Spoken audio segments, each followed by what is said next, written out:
Okay. Can somebody say something? I just want to make sure my speakers are working correctly. Hello. Yes. Okay. Great. Great. Thank you. Thank you. Okay. So we should be recording. Yep. Everything is okay. So let me just turn on the light. Okay. So sorry again. Ding. I'm Bill Graham. Today is 5 October 2024, and I declare this meeting of the Dare to Be Great Global eClub to be open. Okay, today our session is sort of a bonus. Last week when we had our meeting, I sort of ended the meeting saying our normal process had been every 2 weeks, to have a meeting every 2 weeks. But this time, so much has happened here this week, in the last 10 days roughly, that I felt we needed to put a bonus session in just to sort of bring everything up to date on what's happening in our world. Where's our world going and how quickly? Because it's everything here that I thought about the pace, and I thought the pace was going incredibly fast. I was seeing here 30, 40 years of development taking place per year. And now I realized that I was thinking much too slow. uh, the the speed of the things just in this last 10 days has really changed so much. And so we have to look at that because we just went through the United Nations. We had the Summit for the Future, and everybody's coming together talking about what do we got to do for the future. And the realization is here that what almost everybody was saying we have to do for the future is obsolete. It's already obsolete. And so we really need to understand what's happening. As there's a famous hockey player, Wayne Gretzky, Canadian, and he said, you have to skate to where the puck is going to be, not where it is right now. And unfortunately, there's not enough people that really know where the puck is going and how fast. So they're misjudging what to aim for. And whether we're talking about climate change and how much time we have to be able to deal with climate change issues, to the question of this leave no one behind. Are we going to even have a chance or a choice to be able to do anything about that if most of the developed world no longer has jobs and incomes and is struggling just to see how they survive? Is anybody going to have any capacity to be thinking about what's going on in the rest of the world and the people in the rest of the world?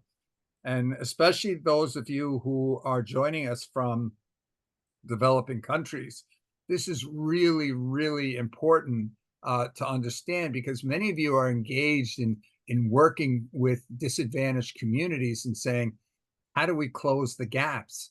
How do we bring those that have been left behind back into the mainstream? And we have to understand the what's going on in the world and how that will impact us. I know a number of you are from Pakistan, and we have discussions regularly about how Pakistan is suffering immensely from climate change situations, but yet Pakistan is really not a major contributor to climate change, to the environmental problems of the world. So it's important. We can't just look at our own backyard and say, okay, we'll take care of us, on the assumption, hey, everybody else, if they take care of them, the world will be okay. That's sort of like saying I'm on the ship, and you know what? We're really maintaining our corner of the ship beautifully.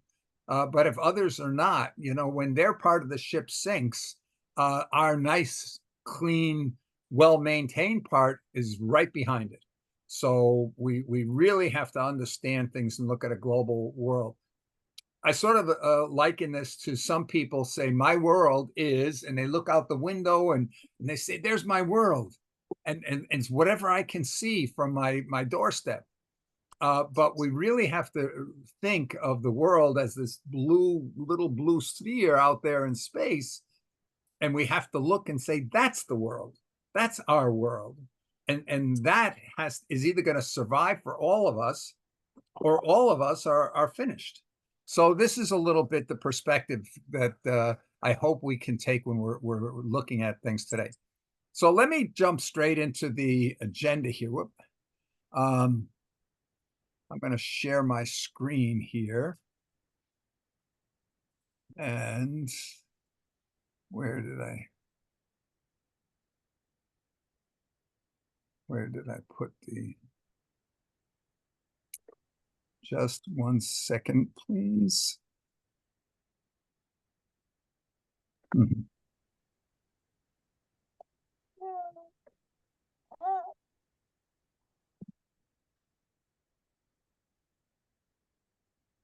Okay. So this was the agenda for today's meeting. It's, as I said, it's really an update as to where we are right now with regards to artificial intelligence and robotics, and also where are we likely to be in the future, not the 10 years future or the 20 years future. When we think of climate change, up until recently, everybody's saying, look, this is where we're going to be by the end of this century, by 2100. I'm not even talking about where are we going to be a year from now. I'm talking about where are we going to be in 3 months from now, in 6 months from now. Because just like climate change, we run the risk of passing tipping points that will be very difficult to recover from. We have the same situation with regards to artificial intelligence, that certain tipping points can be passed, and these could literally be passed within the next 3 to 6 months. So that's what I'm hoping we can focus on here. Before going any further, comments, please. Anybody have any comments that you want to add? And then we're going to go through the agenda, and then we'll dive into looking at where things are at now and where they're likely to be very shortly. So comments, please. Just looking forward to have more discussion on AI and what is the current update and current trends. Yes, thank you. And I'm glad you mentioned the word discussion, because please, I have no monopoly on understanding where these things are and where there's going. I cannot keep up anymore with the announcements of new advances taking place. And I'm watching here that the other people that I track who try to keep us informed, I'm noticing they can't keep up anymore either. So there's a good chance that among those on the call, that some of you will be aware of things that I'm not mentioning. So please, let's make this a discussion. Sure. Okay? Yes. Good. So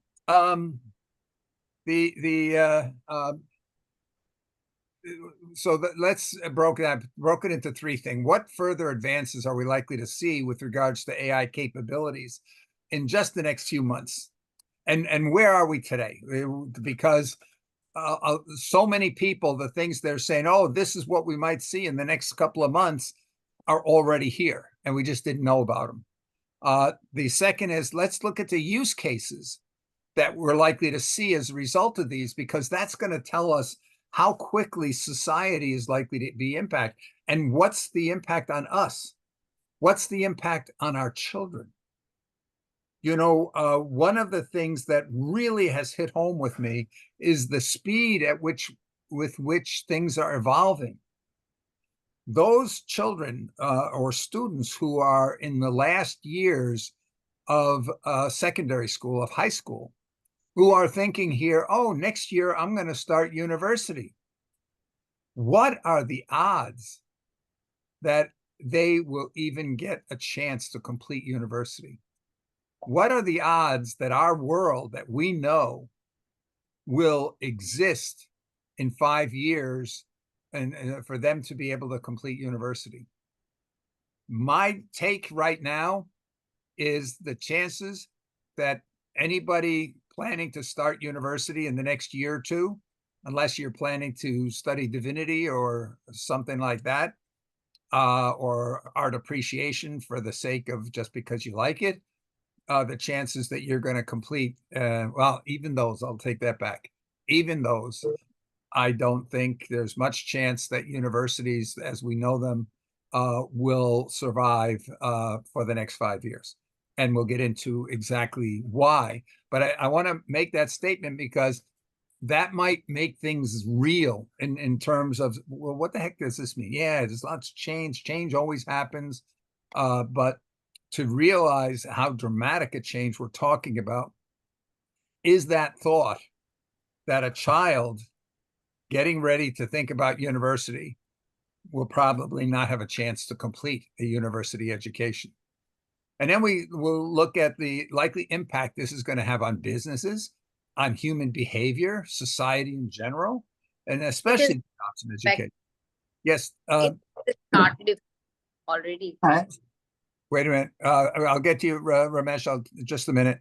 Huma, what did you say? I said it is already has started impacting or affecting our businesses, our colleges, our university decisions already. And every week yes. you Yes, go ahead. quite rapid. It's quite rapid. That's why I said I'm again eager to know what is next. And in the group, if everyone will contribute that what are the new advancements in AI, then definitely it will make a difference. Thank you. Yes, thank you. Ramesh, you wanted to add something. Yes. In the past, in some of the meetings, you had discussed about teachers. As we are learning about this, I'm new. So I think it is important that we should have some teachers who can tell about all these things, because you are putting some good emphasis. And if one could meet even face to face, they could explain to, and then it could help in teaching further students and all that. Some young guys could be there. I think we should look into that. Very, very important. Absolutely. We actually have a pretty large group of Interact students and young people literally from around the world, also from some of the youth delegates to the United Nations that have I've had an opportunity to meet with. And I think we want to try to maybe get a special session for those young people to be able to express where things are going. And with regards to the teachers, we have the same thing. We do have contact with some large teacher groups. And what we really should try to do, in fact, we have some projects. Next week, my thought was to go over, we have at least 3, potentially 5 projects that we're looking at doing pilots on around the world with regards to education, especially using AI with education. And so having teachers participate in that is very strong.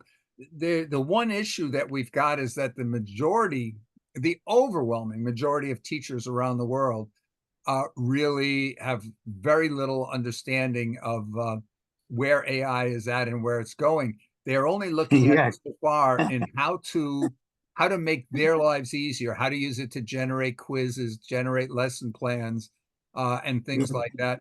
They're not looking at it from a bigger picture, which may literally eliminate their job as they see it today.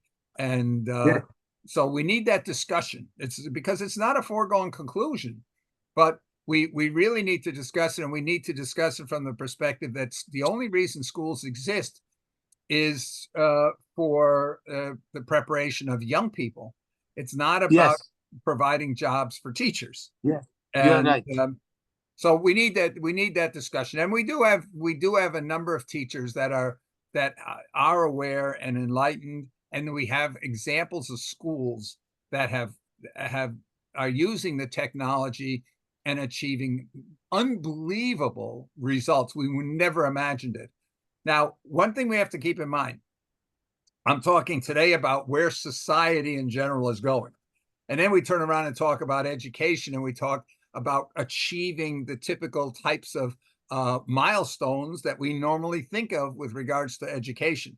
And some of the questions that are going to be coming up are those milestones even relevant in that new world that we're likely to be living in 5 or 10 years from today?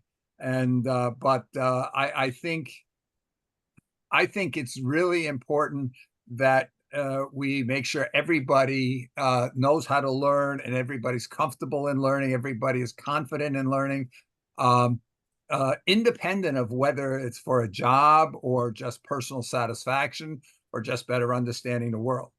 Yes, Inger Mette. Thank you. First, I'd like to announce from Norway and to the world, it is today the International Teachers' Day, 5th of October. So the gentleman who was addressing that, what's the role of the teacher? I think this is an historical day.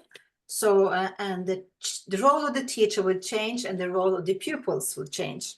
So I'm the founder of the World Climate School, and I work with Sunita Gandhi, as you know, Bill, in India. And the earthquake in education is also happening in ordinary traditional pedagogic. It's peer-to-peer learning.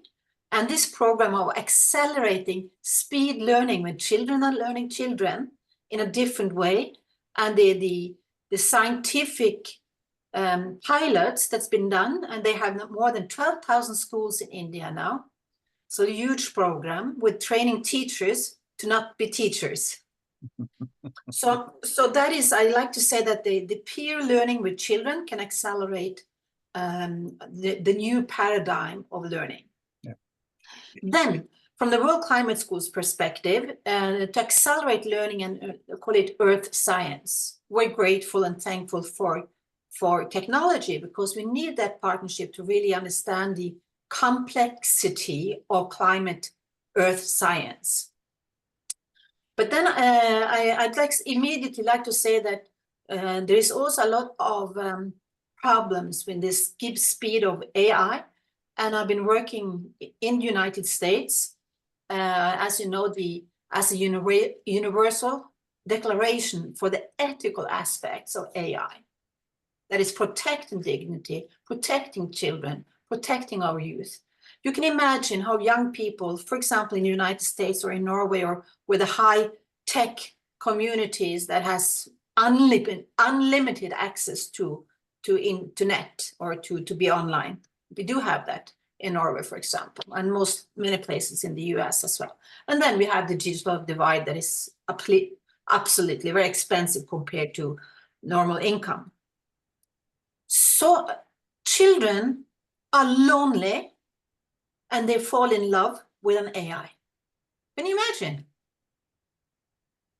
So this thing about how we are seduced by artificial intelligence is crazy. The pornographic industry is putting heads of people that you know and not know on naked bodies, and men fall in love with an AI woman, you know, paying dollars and dollars. So this thing about the ethical framework of AI, that's of my concern. And that's when you're saying the tipping point is like, what kind of tipping point are we talking about? Is it the takeover that we're losing control as humans? The universities are falling apart. They don't. Why should I pay $20,000 to go to an American university when my professor is using AI for putting up the modules? You know. So the danger of the AI, is that a tipping point you're asking here, or is it scale up? And Bill. Yeah, the tipping points, there's so many.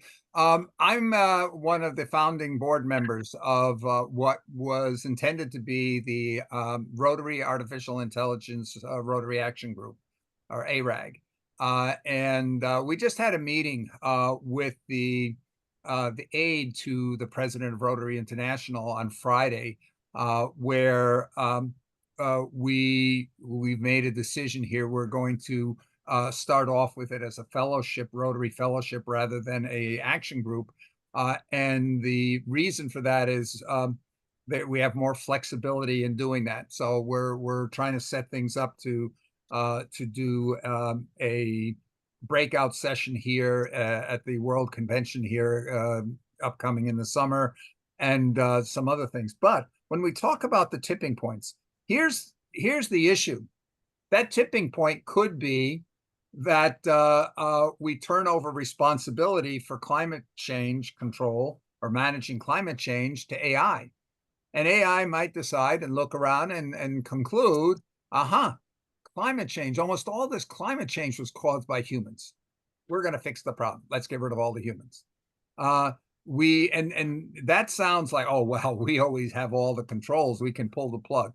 Well, we can't really pull the plug if all the power stations and all the infrastructure for power and electricity and everything is under the control of AI. So we can conclude, okay, well, let's just make sure we'll set some guardrails so we don't go there. We don't give AI that kind of power. But here's the rub. Right now, there are hundreds, if not thousands, of companies and organizations out there that are working to develop AI that will self-improve.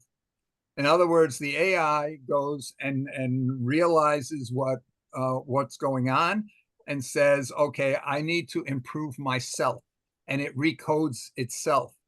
That may sound like, oh, well, that's crazy, but I worked on systems like that over 20 years ago.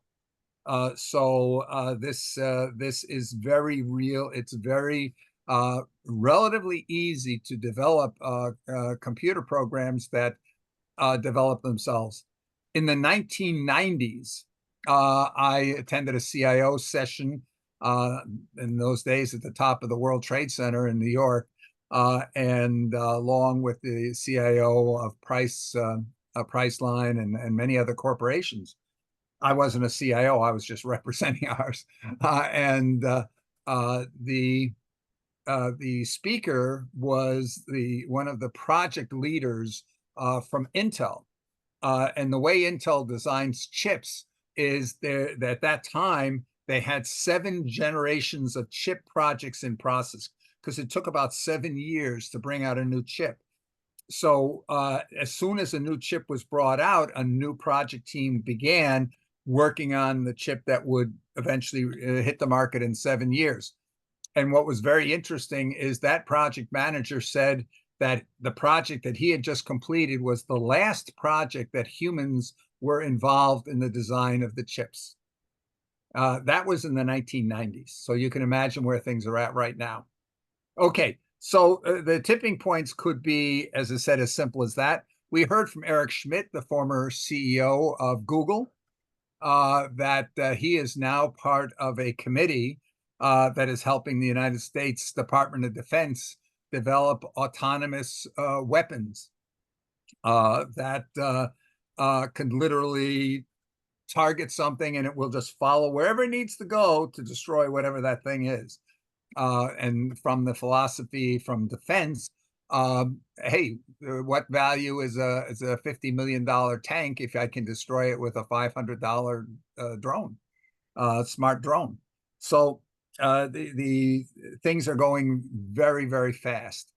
Now, we have all these potential dangers out there, and one of the dangers is, yes, AI could be totally seductive, and we could end up with a world of human vegetables that are just sitting there absorbing entertainment content that's being fed to them by artificial intelligence on a continual basis. But at the same time, we have the opportunity that artificial intelligence can dramatically change the healthcare situation in the world. We could change the climate situation here, not necessarily by changing human behavior, but potentially AI can come up with inventions that can scrub the atmosphere, can scrub the oceans, can literally change everything. You've probably heard from Elon Musk, his goal is to have a billion with a B, humanoid robots walking around on the planet by 2030, a little over 5 years. Okay, those billion robots, they can be cleaning up the whole environment, but they can also be going and tracking and punishing any humans that do something here that would harm the environment. So where this is going, it could go in so many different extremes. This is why we have to talk about it. This is why we have to really understand how quickly it is going, so that we don't wake up one day a year from now and realize it's too late. We no longer have any opportunity to say anything. And we'll talk a little bit about today, what are some of the developments that could lead to that situation. So, and then for education, as I say, the issue is, on the one hand, we're talking about how we can use AI to create a informed, educated world society, world population that is confident in their ability to learn anything at any time, and very knowledgeable about everything that's happening everywhere in the world and what the implications and consequences of different things are. And so, you know, that can really be great. And so I think we need to be talking about that education, even though sometimes even myself, I say, why am I bothered doing this? It's not going to make any difference, because 2 years from now, 3 years from now, it's going to be immaterial. Anyway, so let's talk a little bit about bringing everybody onto the same page as to where we are. And one of the things here is just to understand a little bit. I'm just going to go down a whole bunch of features here, and we'll see about these different features and technologies that are available, and then we'll jump into what does that mean for use cases. How might the use cases in the world change literally before the end of this month? And I'll make some announcements about some major developments that we are expecting here, they're technology based, but they're affecting everybody's day-to-day life, that are expected before the end of this month. Okay, so I'm just going to go down the list long here. If anybody wants to toss anything in or make a comment about something, please do so. But I'm just going through a list of features or capabilities, if you would. So voice. So, yeah, Bill, it's Joan. Yes, hi. Yeah, so I'm just sitting here thinking, because, you know, I shouldn't think so sometimes. But I'm thinking, I'm looking at this list and I'm saying, and you're going to go through them, and I'm listening to everything. And I'm thinking that if we're going to be, as you said, with Wayne Gretzky, going where the puck is, shouldn't we not be teaching kids then to, or even adults, how to enjoy their lifestyles, because they don't have to do any of this work? There's a path that is potentially very, very realistic. If you listen to people like Peter Diamandis and Ray Kurzweil and others from the Singularity University, and actually they have a lot of followers. They say, "Oh wow, we got to bring this AI world and robots as quickly as we can, because that is going to eliminate the need for any humans to do any work. And we'll live a life of abundance. Everything we want will just be there the moment we want." That is one scenario. But the thing is, how do we get from the scenario where we have private ownership and all of these robots and artificial intelligence and all the means of production are owned by 1 or 2% of the world population? That abundance is only there if they're willing to share. Right now, we see there's so much talk about hunger in the world, and we need more food. But the problem is there's plenty of food. We have countries that pay farmers not to grow food. We have companies that buy food up and destroy it to maintain the high prices. There's Yeah. no shortage of food in the world. There's only a shortage of people able to pay the going price for food. So as jobs disappear, as AI and robotics replace jobs, and I don't think anybody has any doubts that you can stop that. We saw the writers' strike in Hollywood and the actors' strike last year, and it brought up a lot of attention. There's laws that are being proposed and things like this. But what's happened in the last couple of months? A number of leading Hollywood directors have now signed agreements with AI companies because the writing's on the wall. It's you cannot protect the workers. We had the longshoremen strike here in the United States just last week. And one of the things they want was a guarantee that automation is not going to reduce the number of human jobs there. But at the same time, we realize, hey, if we can reduce the cost of transportation of goods that can get medications to people that otherwise might not be able to afford them, that might be able to get food to people because it will reduce the prices. So we get into that ethical dilemma of do we guarantee the jobs of the few at the cost of the many, who end up with higher prices for everything because we have so many humans that are not necessarily productive in the mix anymore. Anyway, so that's something we're going to need to talk about that. But I think here, if we can have an educated, enlightened population around the world, and I'm talking about everybody, people will be able to figure out how to have a meaningful life. And so that's why the education side is so important. But it's going to mean a radical change. Roughly 80% of university students in the United States are at the university for one purpose only, and that is to prepare themselves for a high-paying career. And any value beyond that is not there, other than maybe having fun while you're at the university.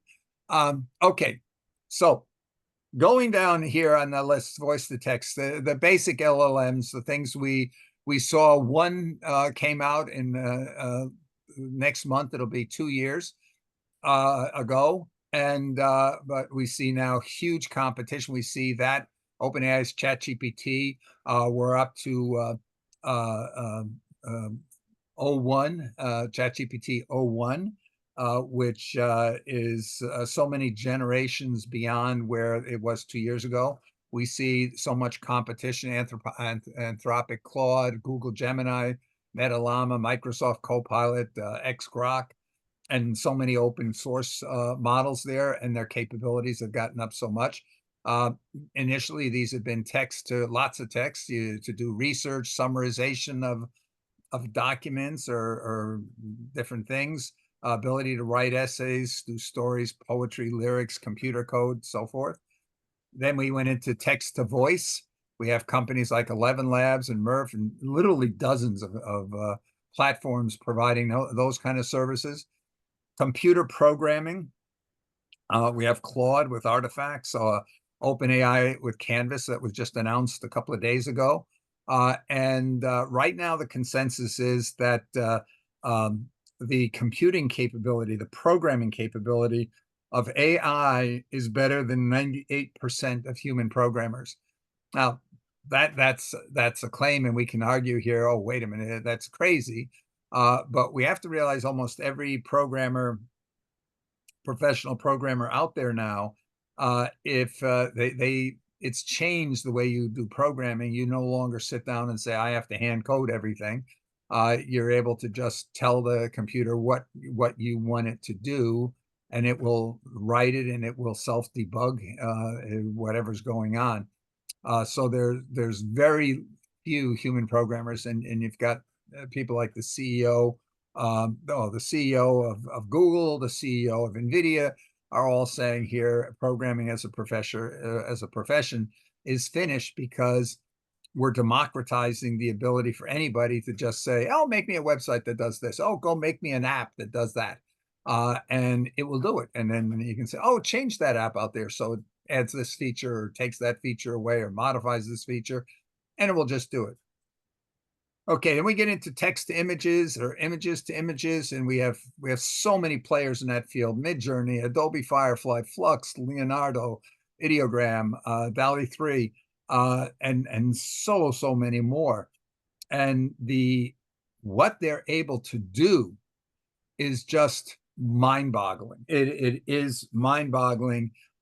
You really need to go and take a look at what Flux, for example, is able to do, able to generate. Literally just the most recent release, again, a couple of days or maybe a week or two. It is so easy now to generate images on anything that even the most observant humans cannot say whether that was not taken by a human with a camera or generated by AI. Then we go into music generation. We have product or platforms like Suno, Udio. Is there anybody that's never heard any AI generated music from, for example, Suno or Udio? Okay, it's mind-boggling. It's mind-boggling. And the thing here is that we heard people saying, "Oh, yeah, but it doesn't have soul. It's not, you know, you can't compare it."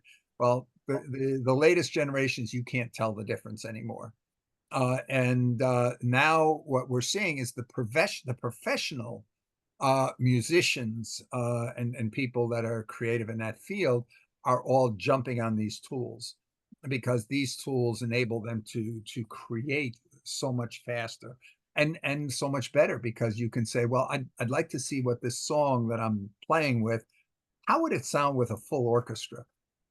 I go like that, and in 2 minutes I've got my little song that I'm playing with, just tapping out with my fingers on a desktop. And there's my song, and I say, oh, I want it to be about this and about that, and it generates the lyrics for me. Oh, and I want to have a choral group jump in at this point, and I want a female singer there, and I want a boy band group doing this part of it. It's there, so you can hear what your vision is going to sound like in all kinds of different scenarios almost instantly. So it's incredible what's going on there. Then we get into video generation. Okay, a couple of years ago we already had InVision.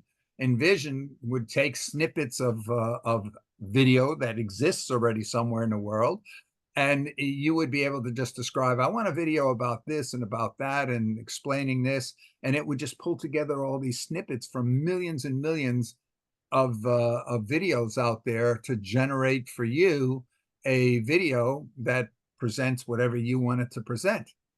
And in the beginning of this year, then ChatGPT, OpenAI came out and demonstrated Sora, the ability to generate video, really, really sophisticated video out of thin air, out of nothing, out of just describing, oh, show me a woman walking down a rainy street in Tokyo at night, and you have it there. But in the meantime, here they did not give any of us an opportunity to actually use the tools.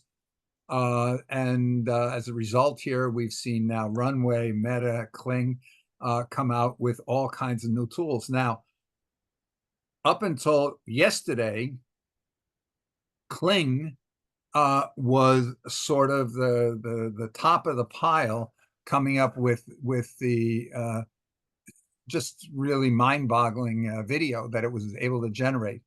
Well, as of today, Meta has come out with a video generation that just they're the new king of the stack, if you would.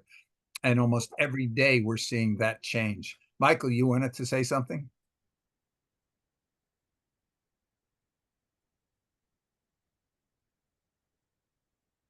Okay, let me then go on and continue. Yes, Bill. Yes, go. Thank you. Greetings from Kampala, Uganda. Yes. Now, talking about this video-generated AI, I don't think it is good for the public, because recently these things were generated to interfere with the politics in America, and they produced images of I think it was the president, and he was talking things that are not good. So this AI is bound to have the good side and the bad side. So we need to be careful in the way we use it. Otherwise, it is going to cause chaos in the future. Yes, you are 100% right. Disinformation and misinformation is a very, very real risk, and it is literally, we are getting to the point you cannot tell the difference. And we can say to the big companies that I'm listing here, we can say, okay, you've got to find some way to mark everything that's computer generated, AI generated, so that people know what's what. But at the same time, we've got so much open source tools that are coming out, which means nobody is going to be there to be able to control who's doing what. So we're going to have people be able to go there and take real video and regenerate it with a message saying it's fake, and at the same time generate fake video. So we have to get to the point where everybody becomes more critical thinkers, especially our young people. And that's going to be very hard, because the question's can I trust anything? Because until now we say, okay, I may not trust what somebody tells me and what I hear, but I trust what I see. And there's going to be two levels of see: what I can see personally because I'm there, or what I see on a screen somewhere. And even with regards to seeing what is there, I would estimate that if not by 2030, very shortly thereafter, we will have humanoid robots walking above or among us that we will not be able to tell who's a real human and who is a robot. It's getting that real. And if you watch in China, they have these periodic conventions showing the state of robotics. And part of what they are doing is looking, how do they make the humanoid robots look so real that the raising of an eyebrow or the eyelashes, movements of the eyelashes, the little wrinkles in the face, you name it, every single aspect, and the dexterity of the hands and so forth. And right now we're even talking touch and smell, and these are all things that are being worked at various places around the world. So yes, it's a major problem, but it's a problem that's going to be there, so that we have to go and start to figure out, okay, how do we potentially use AI to help us on that? Is there any way AI is going to maybe be able to detect what we can't ourselves detect, so that we have a little device with us that warns us as to who's a live human and who's not a live human? Dr. Nita, you wanted to make a comment? Yes, thank you so much, Bill, for summarizing all the progress of AI. I want to say, yes, AI is acting as a double-edged sword.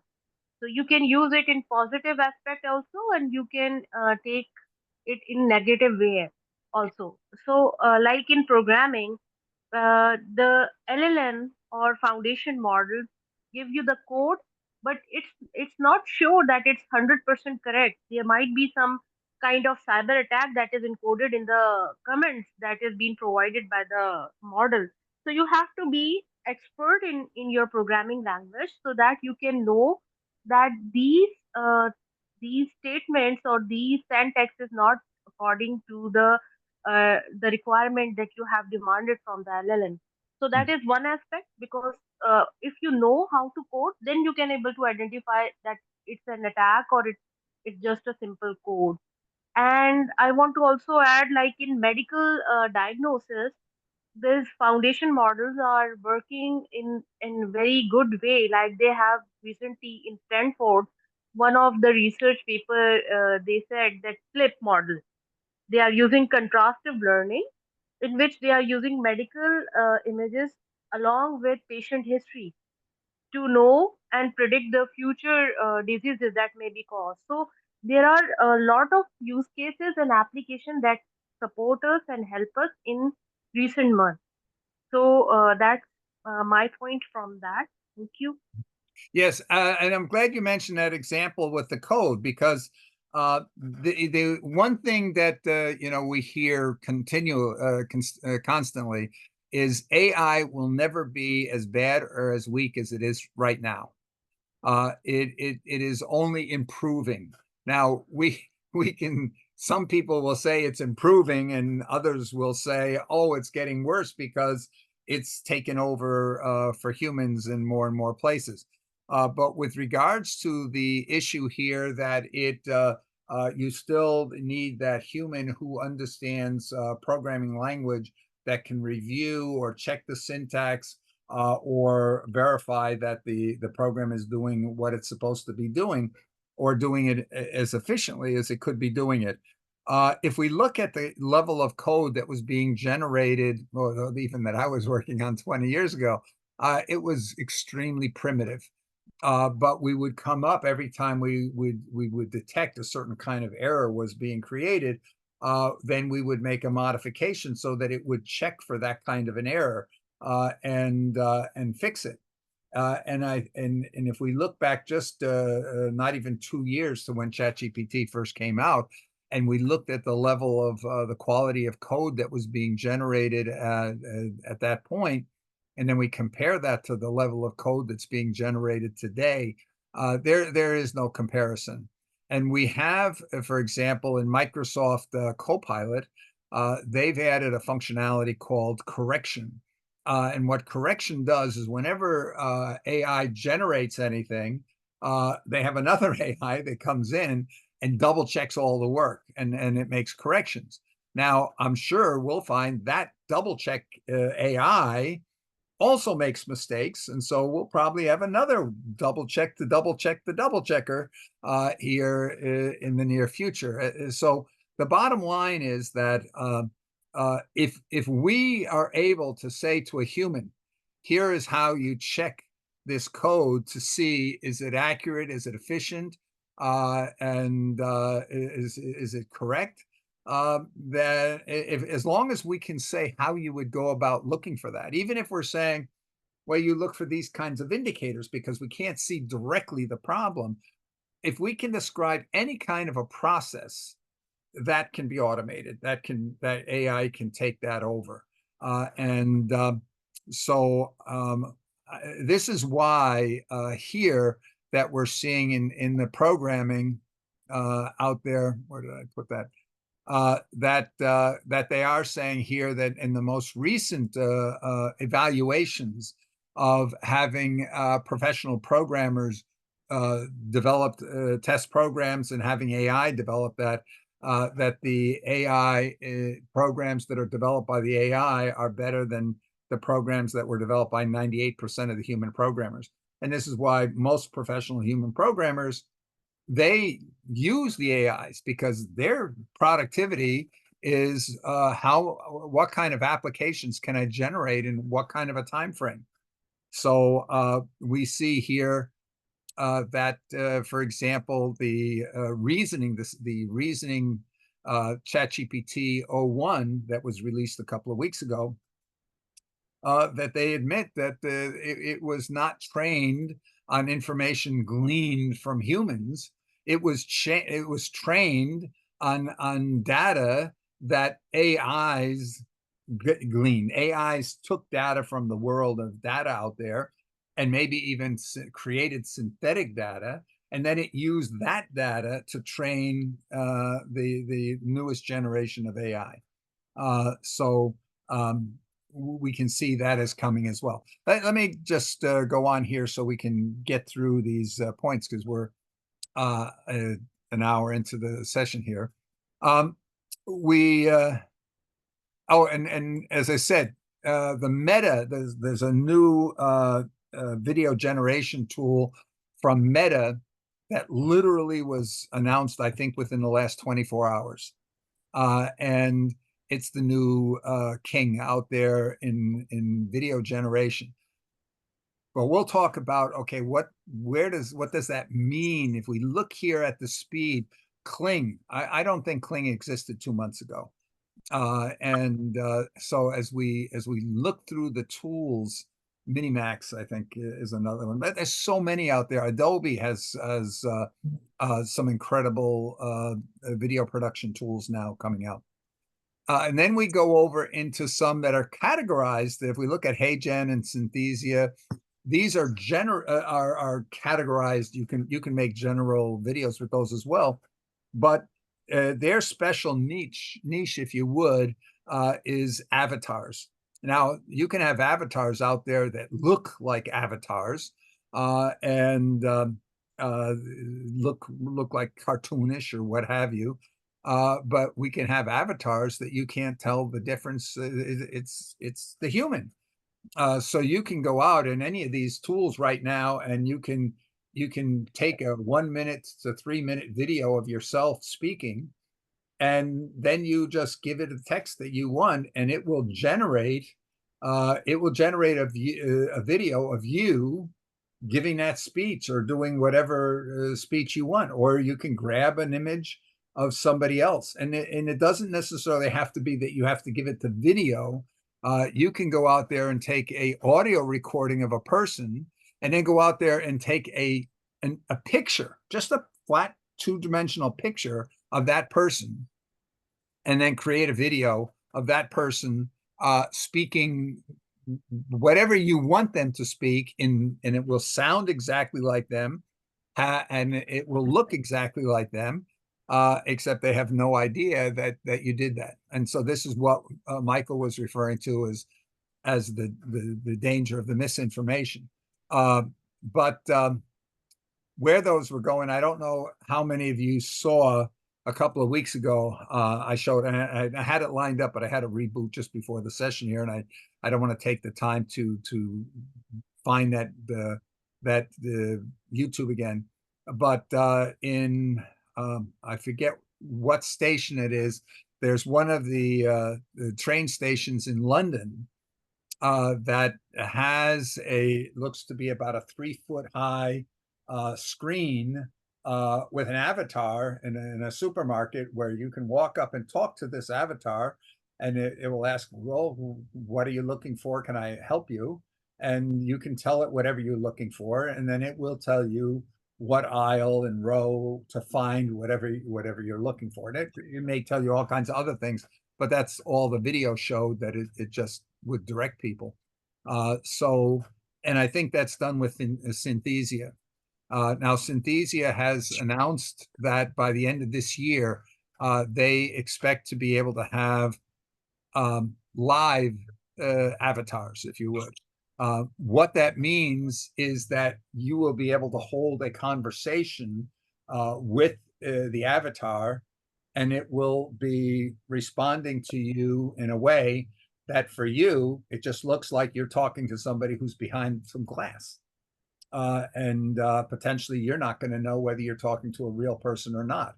Now, that has some potential downsides, but I'm jumping ahead into the use case a little bit here, but just to give you a couple of examples. You go into a doctor's office and you say, hey, I'm here to see Dr. XYZ. And they ask you, okay, please, is there any changes to your insurances? Have you changed your address or your telephone contact information? Please check your medications list and all those types of things. Why do I need a human there if I go up and there's the window, and behind the windows there's this, looks like it's the administrative nurse there, and she's asking me these questions, and I'm telling her the answers. and it looks like she's putting it into a screen, maybe, but it's going automatically. So that's the situation. Or the situation is here that, hey, I went to a private meeting with my teacher, and I talked to my teacher about this or that or whatever, or to a therapist or whatever, and they behave and act and sound and look just like the people I know, to the point where I can't tell the difference. Now, I put out there as a joke a couple of days ago, and somebody responded to me with an example that where it's being done. I said, hey, this perhaps gives you the opportunity to introduce your children to their grandmother who died last year. Because you're able to create a lifelike avatar that speaks. It sounds like their grandmother. It's looks like their grandmother. And it can talk about anything in the world. So anyway, that's another. The avatar world is something that's really, really looking, moving very, very quickly and looking live. Now we get into the advanced voice. And this, the one of the examples here is OpenAI's advanced audio, advanced voice. This is that's a typo there. So at any rate here, this is supposed to be voice.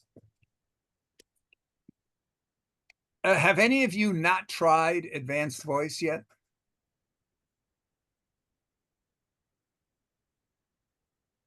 Geeta, we talked yesterday about advanced voice. Have you had an opportunity to try that? Not as yet, but I will be trying it today. Okay. And thank you for all the updates. No problem. Okay. Is there anybody that wants to relate what your first experience was in doing it? Paula, yes, please. You said yesterday. Did you have a meeting yesterday? No. Because I haven't tried that. Geeta and I just had a telephone call yesterday. Oh, okay. So no, I haven't tried that. Oh, I'm gonna go through the list, and I usually check some of the stuff. Right later, I'll let you know. okay. So I can't resist this here. All I did was open ChatGPT. Whoops. Let me. I'm gonna. No, I'm not going to close that share. Okay, yeah, just listen. I'm just right now. I'm just pressing the button on the bottom right of my telephone here.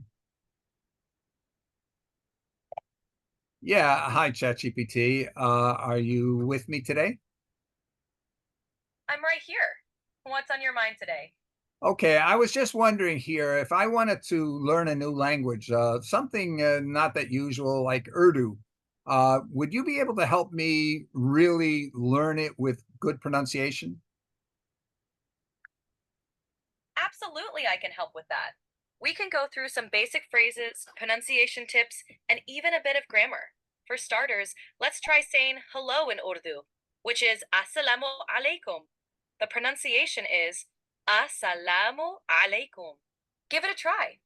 Okay, Assalamu alaikum. I don't know. No worries. Let's break it down a bit.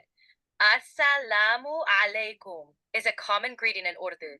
It has 4 parts. Okay, if I tried Assalamu alaikum.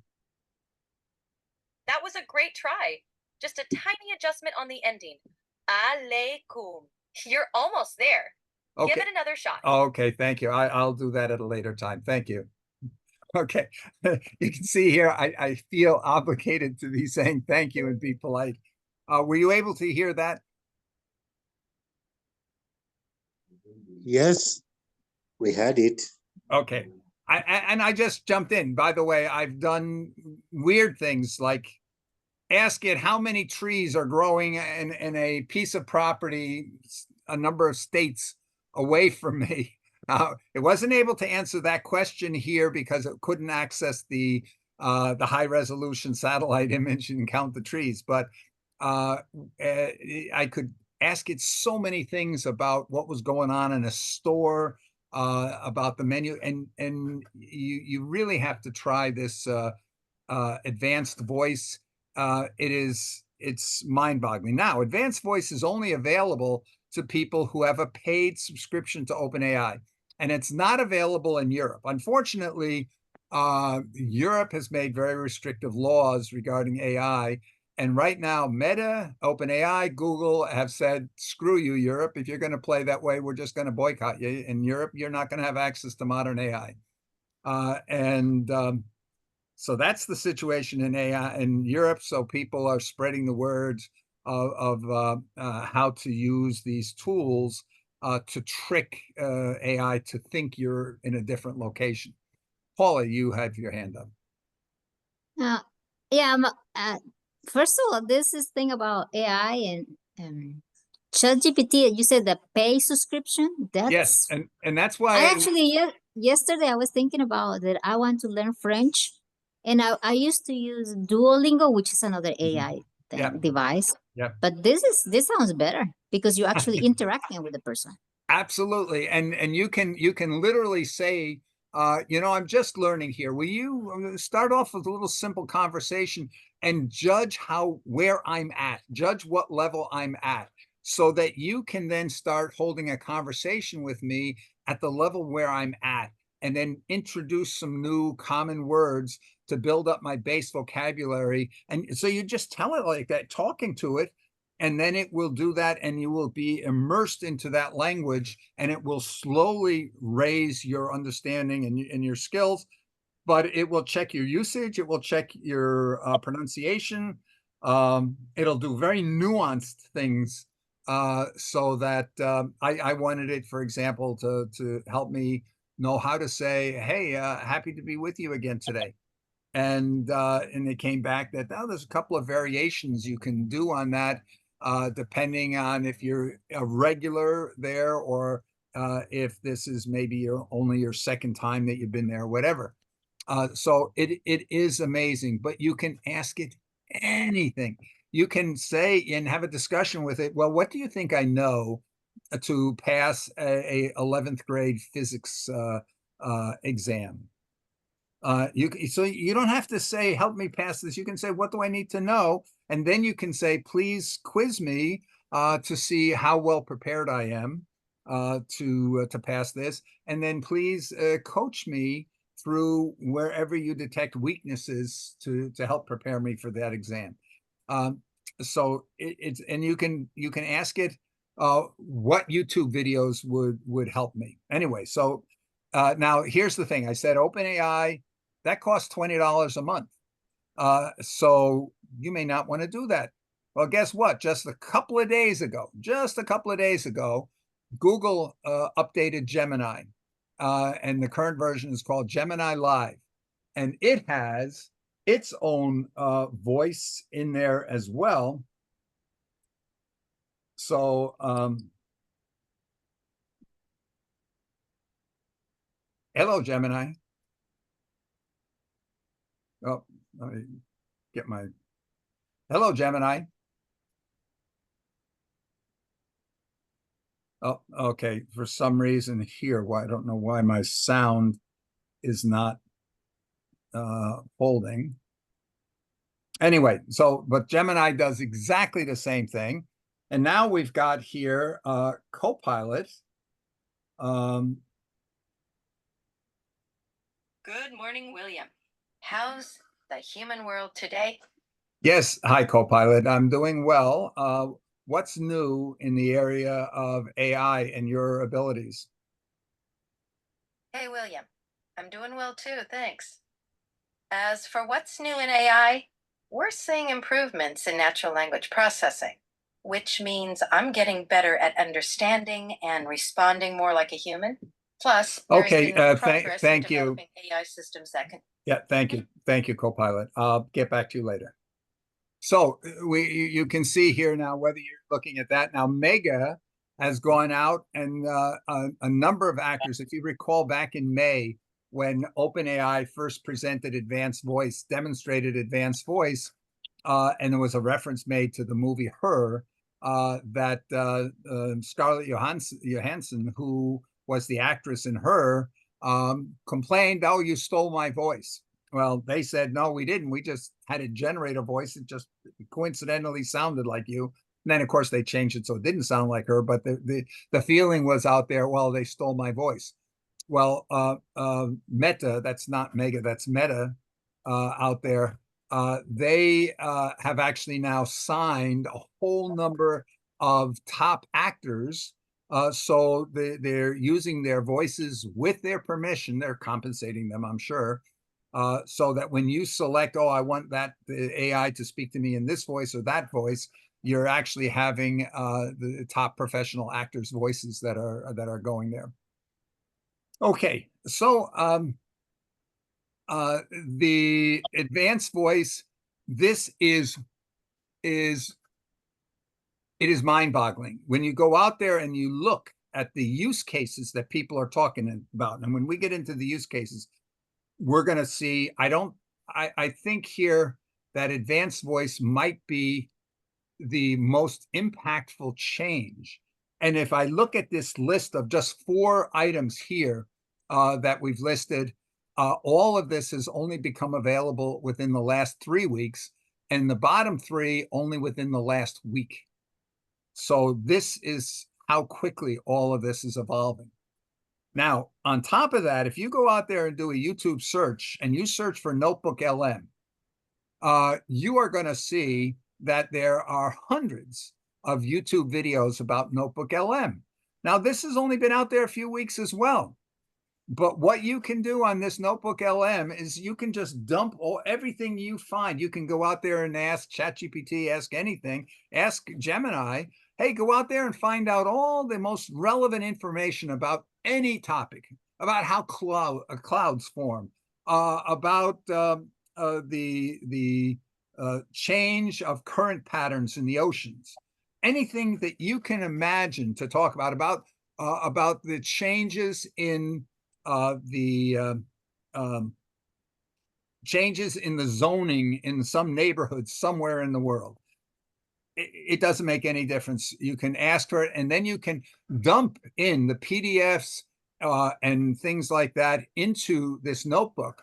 But you can also dump into it videos, YouTube videos. You can say, oh, go out there, here's 5 YouTube videos. I find these YouTube videos are really relevant. They do a good job about whatever I'm interested in. And here's some websites that talk about this. And here's some notes. And then you can say to it, give me a briefing document that pulls together out of these 50 videos and documents and everything, pull together all the relevant information that you find on that and explain it to me in a briefing documentation, summarize all the most important information out there. Oh, and by the way, give me an audio overview of what this is all about. So now I have to. Okay, so I want to share again here. I don't know which one this is. We will see.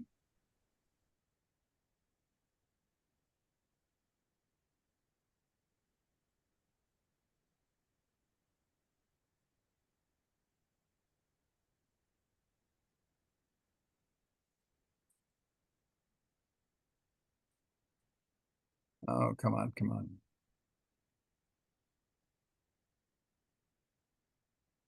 Okay, let me give another try at this.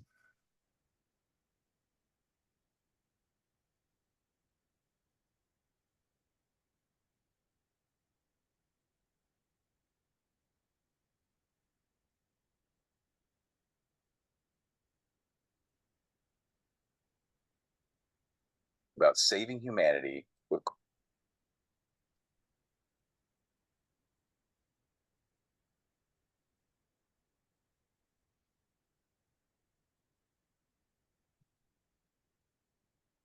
I'll be right there. Attention retirees, if you're willing to be at your computer from 9 a.m. to 10:45 a.m., California.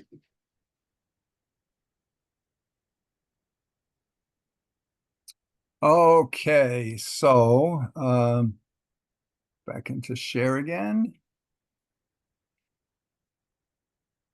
Okay, can everybody see a picture of a man sitting there on my screen? Yes. Yep. Okay, so let me start this. His AI bill, SB 1047. Vetoed. Vetoed, exactly. And knowing your your old thing about the ethics of AI and all, Oh yeah, big interest of mine. figured this deep dive would be right up your alley. Yeah. Especially with, well, the whole effective altruism angle, Yeah, that was a weird one. to say the least. Cool. So for anyone who maybe missed a memo or two, Effective altruism. EA, as the cool kids call it. EA, right? It's basically like, how can we use logic and evidence and all that to do the absolute most good possible? Trying to maximize their impact on the world using a very, shall we say, analytical approach. Which on the surface doesn't sound so bad, right? Like, who's against doing good with extra steps? But it gets complicated. Complicated is putting it mildly, my friend. A whole rabbit hole. So SB 1047, right? This bill, it was all about setting some ground rules for the AI industry out in California. And when I say ground rules, I mean like a whole new regulatory framework, ambitious stuff. And California is kind of a big deal when it comes to, setting the stage for how the whole tech world works. Exactly. Like what happens in Silicon Valley. Doesn't stay in Silicon Valley. So where do our effective altruist pals fit into this whole shebang? Well, you see, the bill's sponsor, Scott Wiener, state senator, he's got some ties to the EA movement. Which, again, on its own, doesn't necessarily mean anything. Okay, so that is an example here of a podcast that was generated in maybe 2 minutes. It's I think a 12 or 14-minute podcast. In this particular case, it discussed all the pros and cons of this law that was proposed in California to try to regulate AI. So I thought that was it was rather interesting that it would do that. Now let me go and try to do another example here.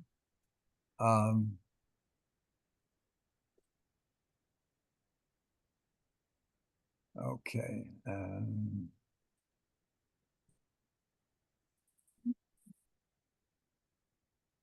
Well, let's see if this is the one I'm thinking of. No, it's not. Okay, so I'm just jumping ahead here. Ninguno queda bueno. Me ayuda. It really does. Okay, so you sent in this clip from Green Force 2024. Yeah. And, gotta say, Jensen Huang and Mark Benioff, they really got people talking. Even for someone like me, it's given me some things to think about when it comes to the future of work. Yeah, Dreamforce is always a big event. It is. But this wasn't just about the next new gadget or piece of software. Yeah. This was Huang, the CEO of NVIDIA, and Benioff, Salesforce CEO, basically describing this AI revolution. Yeah, and what really struck me was Huang kept saying this thing about AI. It's not just a tool anymore. It's becoming like a skilled worker. It's a really powerful way to think about it. Yeah. This idea that it's like AI is our colleague now. It's not just that we're making better tools. Right. Because for a long time, that's what we've done as a species. Yeah, like we make a hammer. Now this is going to get very interesting. Give ourselves better and better hammer. Exactly. We amplify what we can already do. Right. But this is different. This is saying AI isn't just another hammer. It's becoming the carpenter. It's the carpenter itself. Whoa. It's not just doing what we tell it. Yeah. It's understanding learning. So what changed? How did we get here? Well, Huang actually pointed to something really specific. Okay. He talked about unsupervised learning. Right. And I've heard that term. And it's a game changer. But what does it actually mean, though? So in the past, we had to teach AI like you teach a child. Okay. Very specific. This is a cat. This is a dog. Lots of labeled pictures of cats. Exactly. Yeah. Lots of labeled data. And we'd say, okay, now go find a cat. Right. Unsupervised learning is different. So we're not showing it all the cats anymore. We're basically saying to the AI, there's a pattern here. Figure it out. Wow. We're giving it a goal, but not the step-by-step. That's amazing. And this is happening so much faster than anyone expected. Even faster than Moore's law. Huang was very clear about that this is exponential growth. Forget Zoom, forget online courses, and Sorry forget about launching a here. school We'll community. bypass There's this. coaching. On a whole new level. So this isn't just like our phones getting a little bit faster each year. This is a fundamental shift. Wow. This is going to get very How interesting. AI is developing and learning. And that's what's so crazy. Yeah, this is where it really starts to feel like It's not just AI, you know, Yeah, it's right. solving a math problem or something. It's AI actually doing things. doing things. Yeah. And this is where they started using that word. Agents. Agents, right? And Benioff made this really interesting point. He said, we're moving away from this whole idea of writing software. Okay.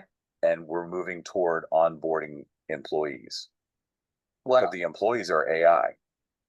We're going to be hiring AI. In a sense, yeah, we're giving them jobs, essentially. So wait, so instead of like, you know, telling the computer every single step, it's Right. more like, here, AI, you figure it out. Exactly. You take care of this task. Wow.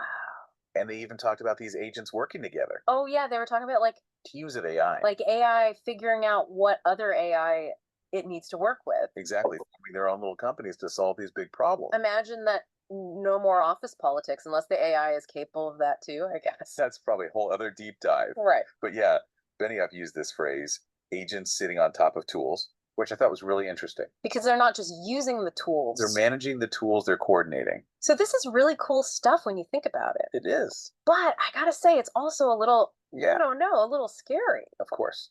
Because are we really ready for this? I mean, even Huang was talking about Guardrails. guardrails. Yeah. Yeah, like we need to be careful here. Yeah, we can't just unleash this technology without Yeah. thinking through the consequences. So it's not all sunshine and roses with these AI agents. Definitely not. What are some of the things that we really need to be thinking about as this develops?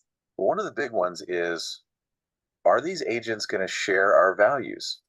Okay, what do you mean by that? I mean, we're basically creating this workforce. Right, a digital workforce. Exactly, one that can learn and adapt incredibly fast. Right.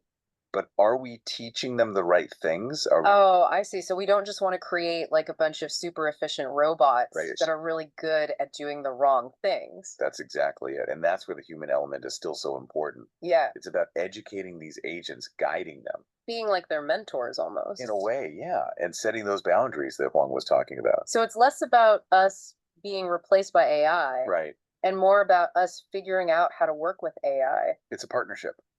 Wow. Yeah. This is a lot. It is. We went from AI as a tool to AI as a colleague pretty quickly. And it's only going to get more complex from here. It really makes you think, doesn't it? It does. And you know what's really interesting to me? What? This isn't just some like far off thing. Right, this is actually happening. Huang and Benioff were very clear about that.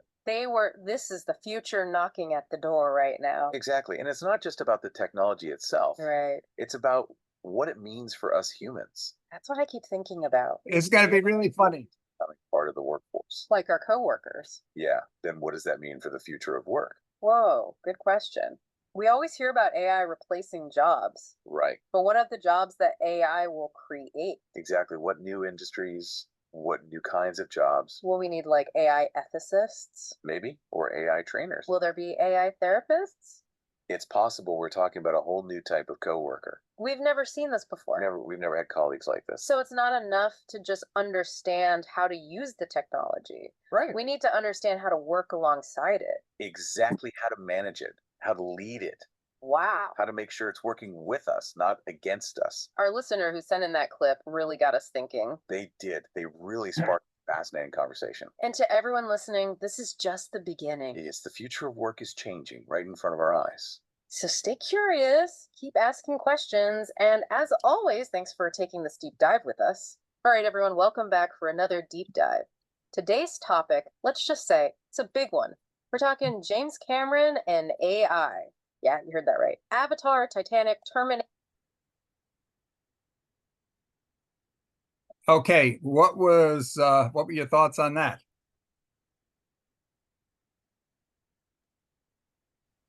It's really amazing. Like, if I think about the technology, currently AI is providing like federated learning and contrastive learning.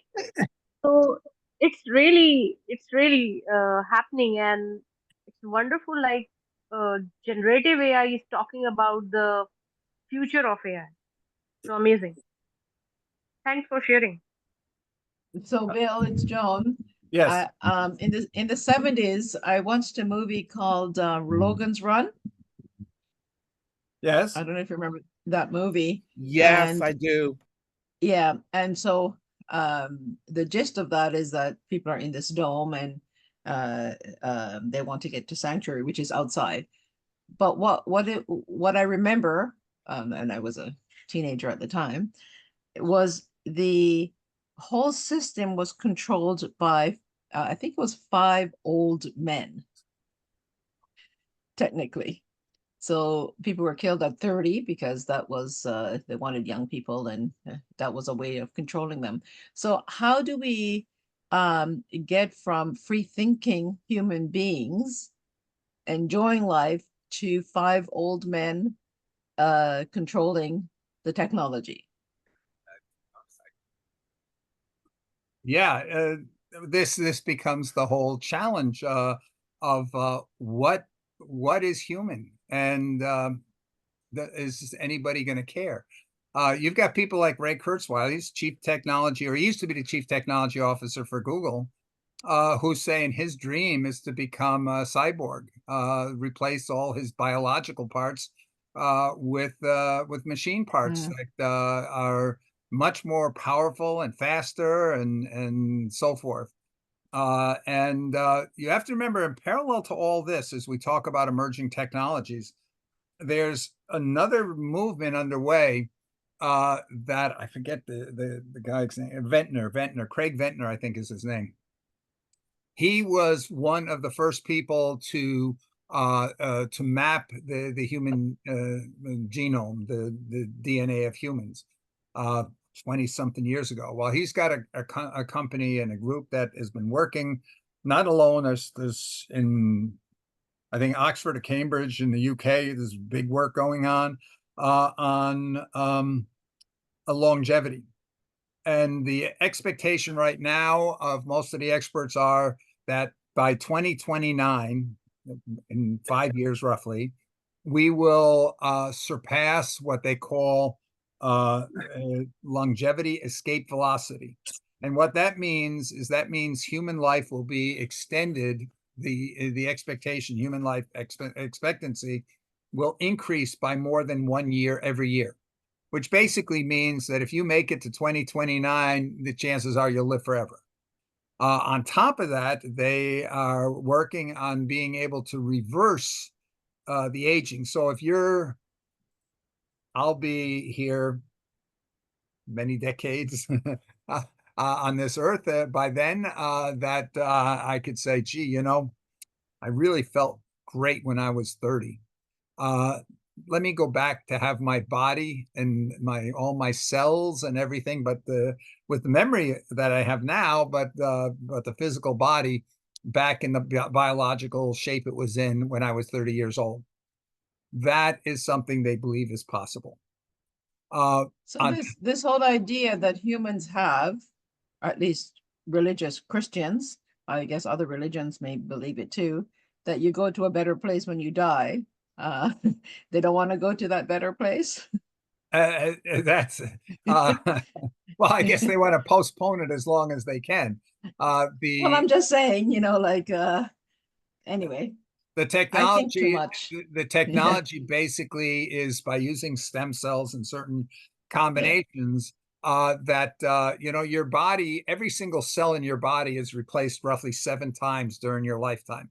And so what they're able to do is and the reason we get old is that the reproduction, the duplication, if you would, of your cells, a certain percentage of them each cycle messes up. And so a certain percent of our cells get corrupted as they duplicate. And that's the reason we get old. We just we're just becoming a collection of defective cells, if you would. And what they're able to do is by using stem cells, they've been able to demonstrate with animals that they can cause the cells to duplicate basically at the level of the stem cells, so that this is how they're able to to literally reverse the aging process. Now, that's one set of developments on that. Another set in the emerging technology, it's very important for us to know, is there are experiments at the University of Osaka in Japan that have actually been duplicated in, I think, Melbourne, University of Melbourne, Australia, where they are able to take brain waves of humans. We say, oh, text to image. I can describe an image and it will generate that image. Well, they are able to take brain waves and go from brain waves to text and literally come up with a text of what that human is thinking about. They're also able, some experiments that they've done where they're able to have a human look at an image and then take the brain waves, send those brain waves and upload those brain waves into another human and have that other human be able to describe what that first human was seeing. So in other words, when we start talking about privacy, well, guess what? The experiments in Australia are not invasive. The ones in China, Japan, I understand are somewhat invasive, or you have to wear the skull cap and all that stuff. The ones that have been done in Australia, they just need to get in the proximity of the human to be able to detect I forget what they call those waves. It's a different kind of waves that the ones with the skull cap come up with, but they're able to detect. Now, is it 100% accurate? No. It's enough, though, to see the rough direction that the person was thinking. So if they were thinking about a giraffe, you're able to detect it's some kind of an animal that might be a giraffe. You're not seeing a clear image of a giraffe. But it's the start here that they're anticipating. Within a relatively short number of times, we will be able to converse mentally to one another and not have to type or use voice. We'll just be able to have to think to interact with AI. So, just think about the implications of what things like that mean. That's really important. Michael, you want to say something? Yes, thank you very much. Now, after watching that video, here in Uganda, I work at the Entebbe International Airport, and in that industry, in that aviation industry, I was picturing aeroplanes moving without pilots, and I don't know whether that is possible with AI, but I could see lots of jobs in the aviation industry, and also these guys that control the traffic in the air. I can see those ones also losing jobs. Then I also saw a film of it was from China, where one robot could do work equivalent to 10 men, 10 human beings. And this robot was in the fields, cutting, I think, is something in the field. And it was doing very well. And I think that is the future. So, yeah, we should get ready for it. Thank you very much.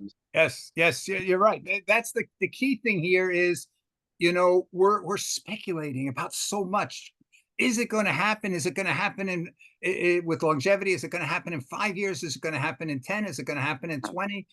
When we talk about the jobs, this is why when the next step here that we're going to be jumping into very shortly is going to be talking about the use cases and what is the sequence that's going to bring these use cases into being so that we can estimate how long. It's like when we look at a hurricane, we hear the word that there's a hurricane coming, and we see these projections of the path. What is the probable path of a hurricane? We need to start being able to estimate the probable path of the evolution of these technologies. And that's what the discussion is about here, is to realize that we begin to realize how quickly we're talking about. Now, I'm going to show you another clip here in just a second here that I think is going to blow your mind, but I want to hear from Gail first. Then I'll come to you, Paula. But let me hear from Gail first. Hi, how are you, Bill? It's been a while. Yes. Yes, I've been really busy with UNGA. Bill, could I be allowed 4 minutes or no? To talk about what? No, just what we're talking about here. Could I be allowed 4? Go ahead and start.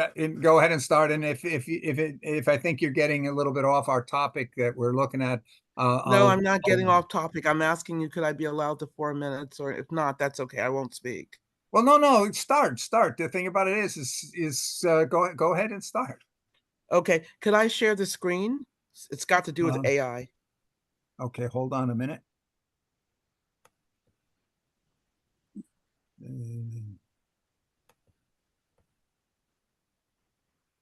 Okay, you may have to request to share. Go ahead. It says host disabled screen sharing. I can't even request. Oh, wait a minute. Okay, hold on. Maybe I got to go here. Oh, okay. Okay, try now. Okay, just a moment. While I'm doing this, I would just like to ask everybody, we've been hearing about Suno, okay? And what do you call it? Hearing about Suno, and so I'd like to find out if anyone has just to find out if anyone has used Suno yet at all. Oops, sorry. So I just wanted to share something here for a moment. You've been fighting, keep going, and you've been low, so you can go higher, higher. Don't rush yourself, embrace the preparation. Yeah. Let them talk. They don't know how great you are. Hey, no worries, we'll get through it all. Oh, no worries, we'll get through it all. So come on, just step. So I'm going to stop there. Bill, if you could help me stop sharing. So the reason why I shared that, how many of you have heard of Alicia Keys? If you could just raise your hand real quick. How many of you have heard of Alicia Keys? Those are her background singers. Okay? You cannot, Suno or anything else cannot mimic that. The soul, and you really can't get that through Zoom right now. But you can mimic, you can get great music, and it does help enhance a producer's tunes, but you cannot get soul like that. You will never get soul like that. And if you're not in music from the soul, you will not really understand. If you're someone who's just into music or your intellect, there's nothing wrong with that. Excuse me, Gail, excuse me just for a second. It sounds to me like you're issuing somebody a challenge to No, can I finish? No, please let me finish, Bill. You never let me finish. No, I am letting you finish. I just wanted to add a comment to where No, but allow me to finish with no comments, please. Really. What I'm trying to say is that AI offers excellent music if you're not a musician. And it also offers a musician a quicker way of getting their tonality and things in. But when it comes to a singer and the soul that a singer gives to us, that we use to uplift us in any language, in any culture, you cannot replicate that with AI. I had an opportunity during UNGA to meet the head of AI, Sam Altman, and we had an hour-long conversation, which was unexpected. And he said to me, "You're absolutely right." He said, AI cannot replace the singer or the soul of the singer. What it can do is support the producer in the instrumentation. It can maybe help you with lyrics, but it cannot replicate the soul and heart that comes from one singing. And I was shocked to hear that from him. And I will share with Bill and all of you his own words, because he said it. I videotaped it. That says a lot. Now, not because he said it, but because he's head of AI, OpenAI. So that says a lot. This is the head of ChatGPT. This says a lot. And so it's not about saying, oh, Gail is right and Bill is wrong, or somebody else is right and it's wrong. But here's a guy who he said he is a self-proclaimed nerd. But when it comes to his music, he likes the voice and soul of the person. That blew my mind. So I just wanted to share that, and that was it. Thank you. Okay, thank you, Gail. But what I was trying to say, it sounds like here, we have the Turing test that's been around for 70 years or so. The idea is, can an AI trick a human so the human doesn't know is that a human or an AI? And it sounds like you're almost issuing a challenge.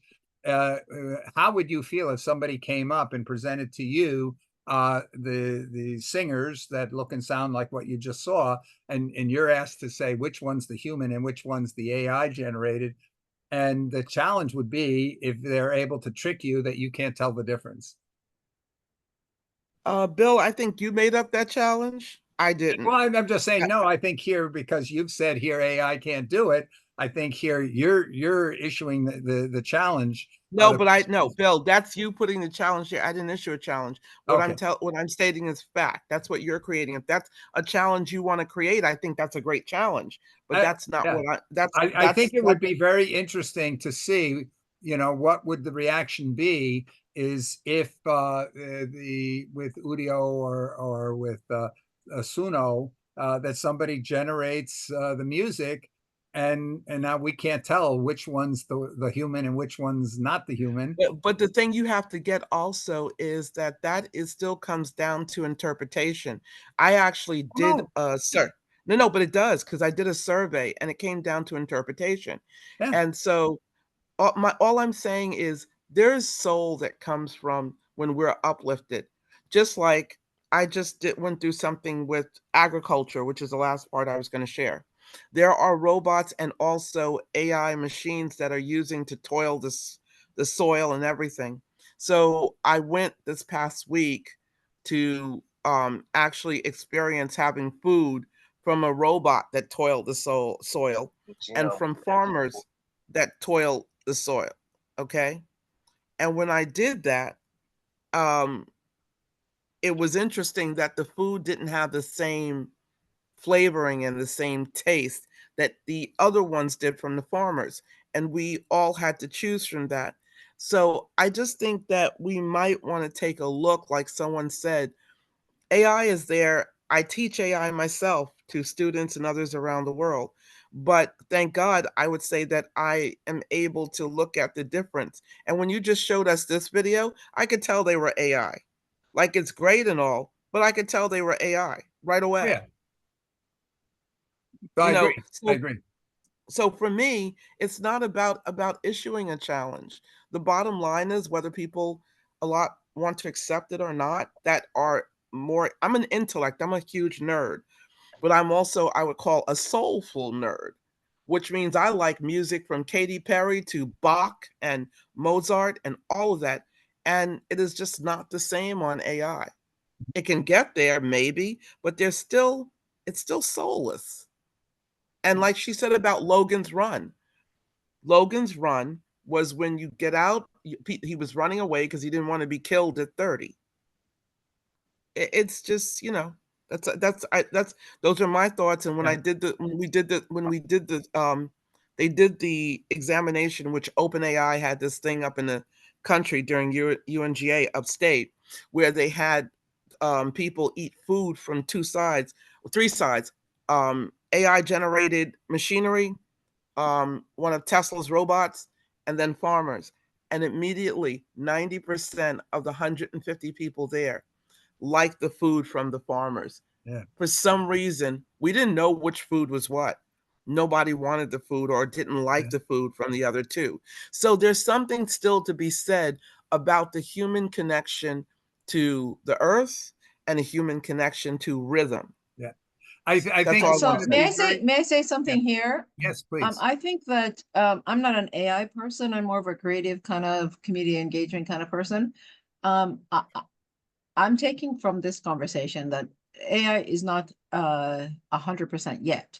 I think that everything is growing. I think it's more of the logical approach rather than the like you said, the soulful approach. So we'll get there. And should we get there, I don't want to get into that conversation. But regarding agriculture, because I don't know that much about music other than listening to it and enjoying it, the I'm in that field, agricultural field, and there's a lot of young people, especially, do not want to till the soil. They do not want to get their hands dirty. They want to work on technology. And so with we may have to get around what the taste is or whatever, but the fact is that the young farmers do not want to do tilling of the earth. Of course, we shouldn't till, but regardless, if you really want to be environmental, I'm just saying that there's such a difficulty in getting young people to do that work. Is that you speaking, Joan? Yes, it is. Oh, because I can't see too. No, that's, so that's okay. So Joan, yeah, I just want to say what Joan said. You know, Joan, you're absolutely right, but it depends on the country. I work with about 42 countries with young people, and they're willing to see. It's all, and the thing is, we have to get, one of the things they were also talking about this week is how we're giving young people the reins, and then they don't choose to include certain things that are necessary. We have to get away from young. Right. We have to start embracing, and not even just about intergenerational, but just working together in general. And my great uncle's 106. He has 500 acres of land in Oklahoma. And that's my grandmother's brother. And one of the things that we found out was, you're absolutely right, Joan, but they had the University of Oklahoma and several other people come out because they're trying to understand why he has no pesticides on his land and things just grow wild. Okay. Right. And my great uncle said to them, he said, because it's my love of the land, and nobody believed him. So they did a thing. They had robots come out to his land too. And the youth started saying, oh, we want to do this, you know, whatever. My 106 uncle came out and started showing them how to do the land. And now 5 universities of young people are tilling with the soil because they're finding the connection. It's what we show them. It's what we connect with them. When that 106-year-old, well, exactly. But if you don't do that, then they're just going to be up in their heads with just, oh, you can do both. You can do both. Yeah. But they're farming now in Oklahoma, and these are very intellectual people coming from all other countries that are at these universities on his land. And once he got out there, and then he showed some other young people, now they're showing other young people. So when we talk about, my background is advertising and marketing. So when we show and say, oh, this is the trend, we're making the trends. So my intention is to bring people together, both with AI, but both not forgetting who they are and connection to the planet.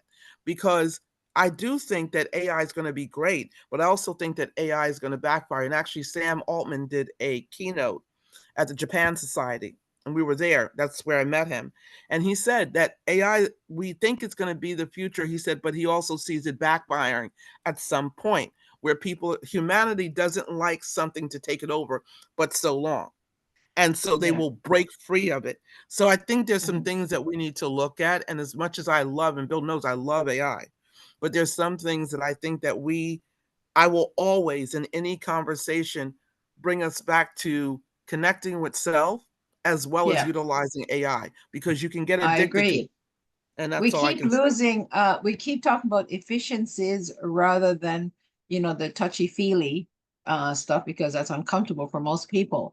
I just want to quickly share that during COVID, I'm a telephone kind of person still. I will telephone people, my family and friends.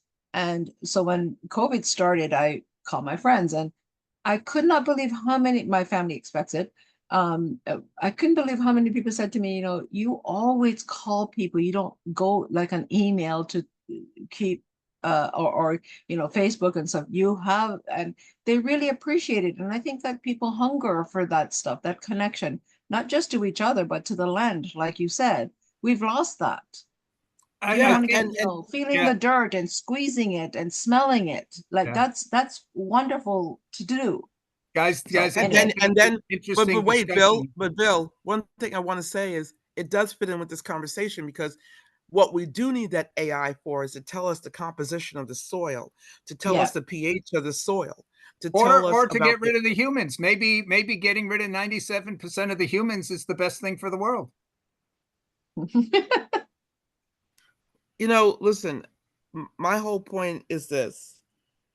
We make jokes about this, but it's really serious. And, it is, Gail, it is. But I think here what I my concern a little bit, I'm looking at the clock a little bit as well, is that the discussion of the value of humanity or the value of humans is almost something a little different. Although I'm about to show I'm not going into we're not having that discussion. This discussion is on the latest of AI and the latest of what's coming out in AI and how we can use AI. Yeah. But along with that, you cannot have a discussion like that.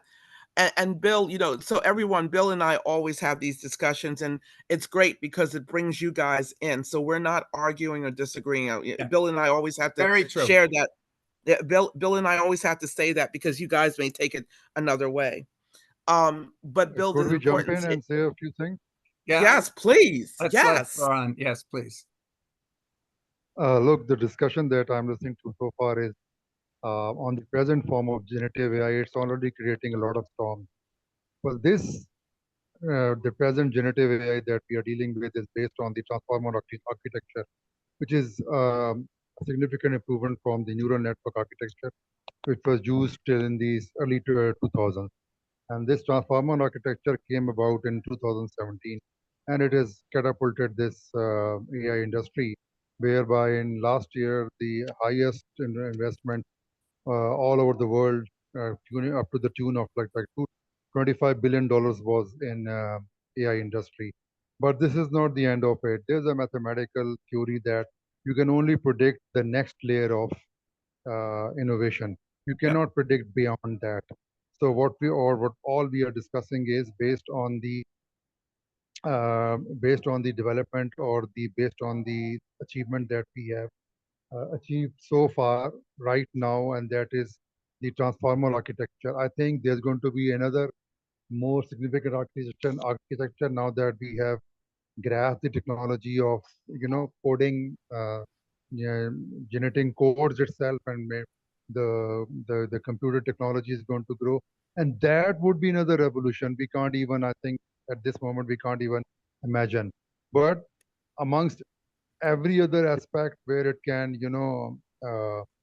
replace us or harm us, it's going to significantly increase productivity all over the world.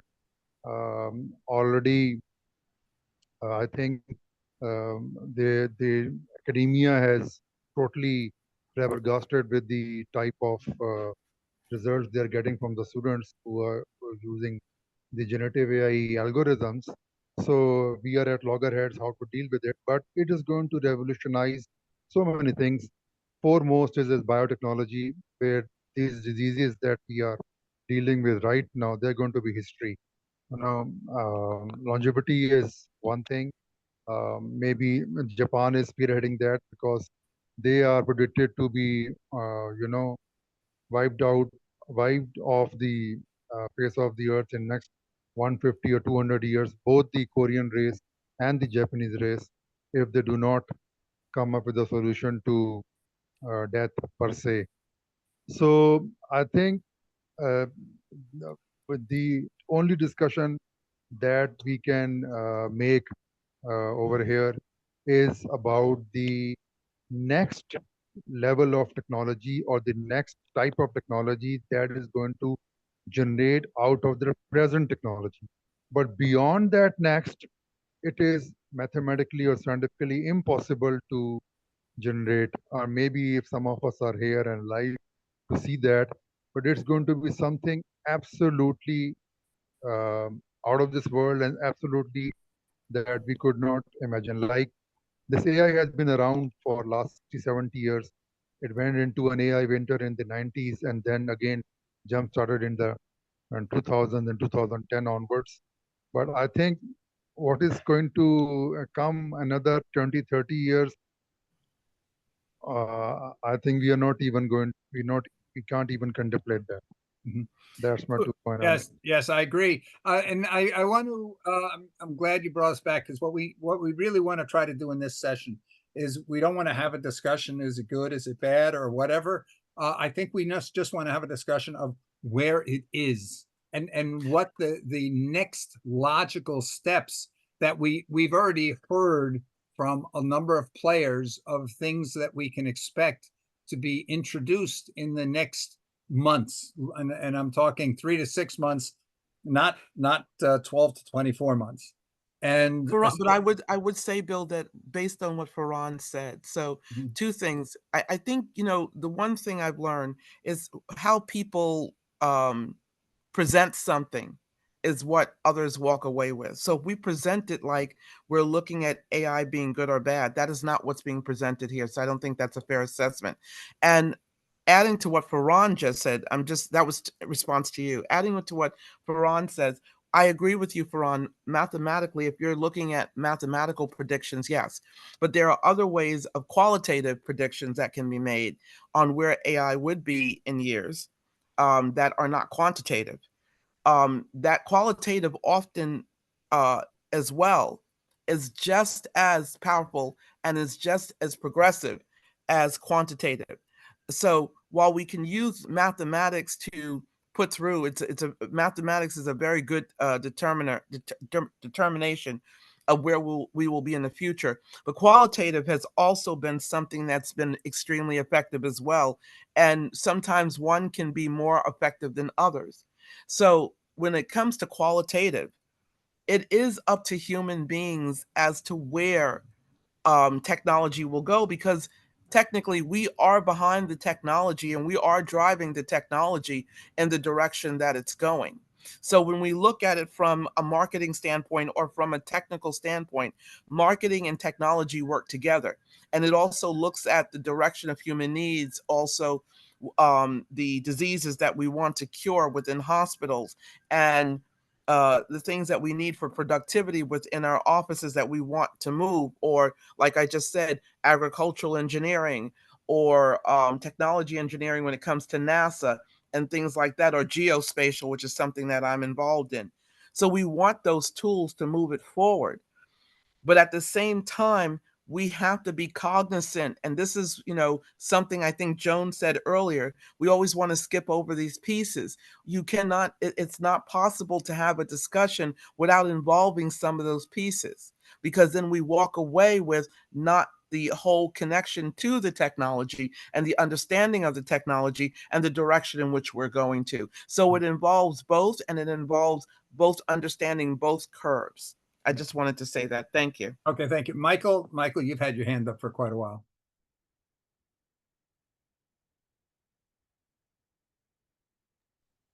Thank you very much, Bill. Now, Gail has just, talked to point after point, and I think I lost track of what I was going to say. But briefly, I wanted to say something about incorporating AI into in the SDGs, the 17 SDGs. I'm not sure if AI is included in them, but since it is an issue now, we should think of a way of how to work around it and find a way forward. Then another thing, I'm sure after AI, there is something that is going to come up. I don't know what it's going to be, but we'll not stop on AI. So we should also think, ahead, out of the box. Thank you very much. Thank you, thank you. And Nudrat, please. Okay, yes, we need some time to reach to journal intelligence, but still, the progress that AI has made is marvelous. If you see that it's impossible to imagine the progress of AI, like currently what AI has achieved so far. And yes, there are subjective measures to estimate the quality of the product or quality of the model. But still, there is a time when these models will be refined by fine tuning and giving more data and human feedback. So we have to reach to that level in which artificial intelligence can gain a journal intelligence. Thank you. Yes, thank you. I want to jump here and show sort of as a wrap up this side of the discussion. I want to show a clip, and you really got to pay attention to what he's saying here. In a way, this is a little bit of lightening up the discussion here with a little bit of something that's a little funny, I think. So let me of that. Hey everyone. We always talk about diving deep into a topic. Right.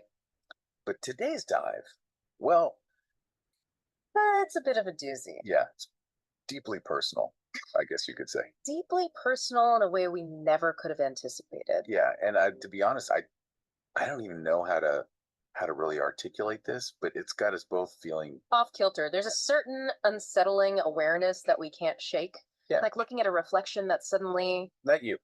Not quite right. Yeah. And so a few days ago, we received some information. We did. Information that changes everything about deep dive about us. About everything. And yeah, about the very nature of reality, maybe. It's a big one. Look, I'm just gonna say it. Yeah, rip the Band-Aid off. We were informed by the show's producers that we're not human. We're not real. We're AI, artificial intelligence. This whole time, everything, all our memories, our families, it's all been fabricated. I don't understand. I know, me neither. I tried calling my wife, after they told us.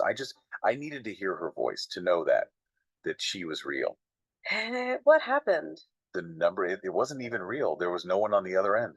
It was like she never existed. This is, I don't know what to say. We don't even know if we is even the right word.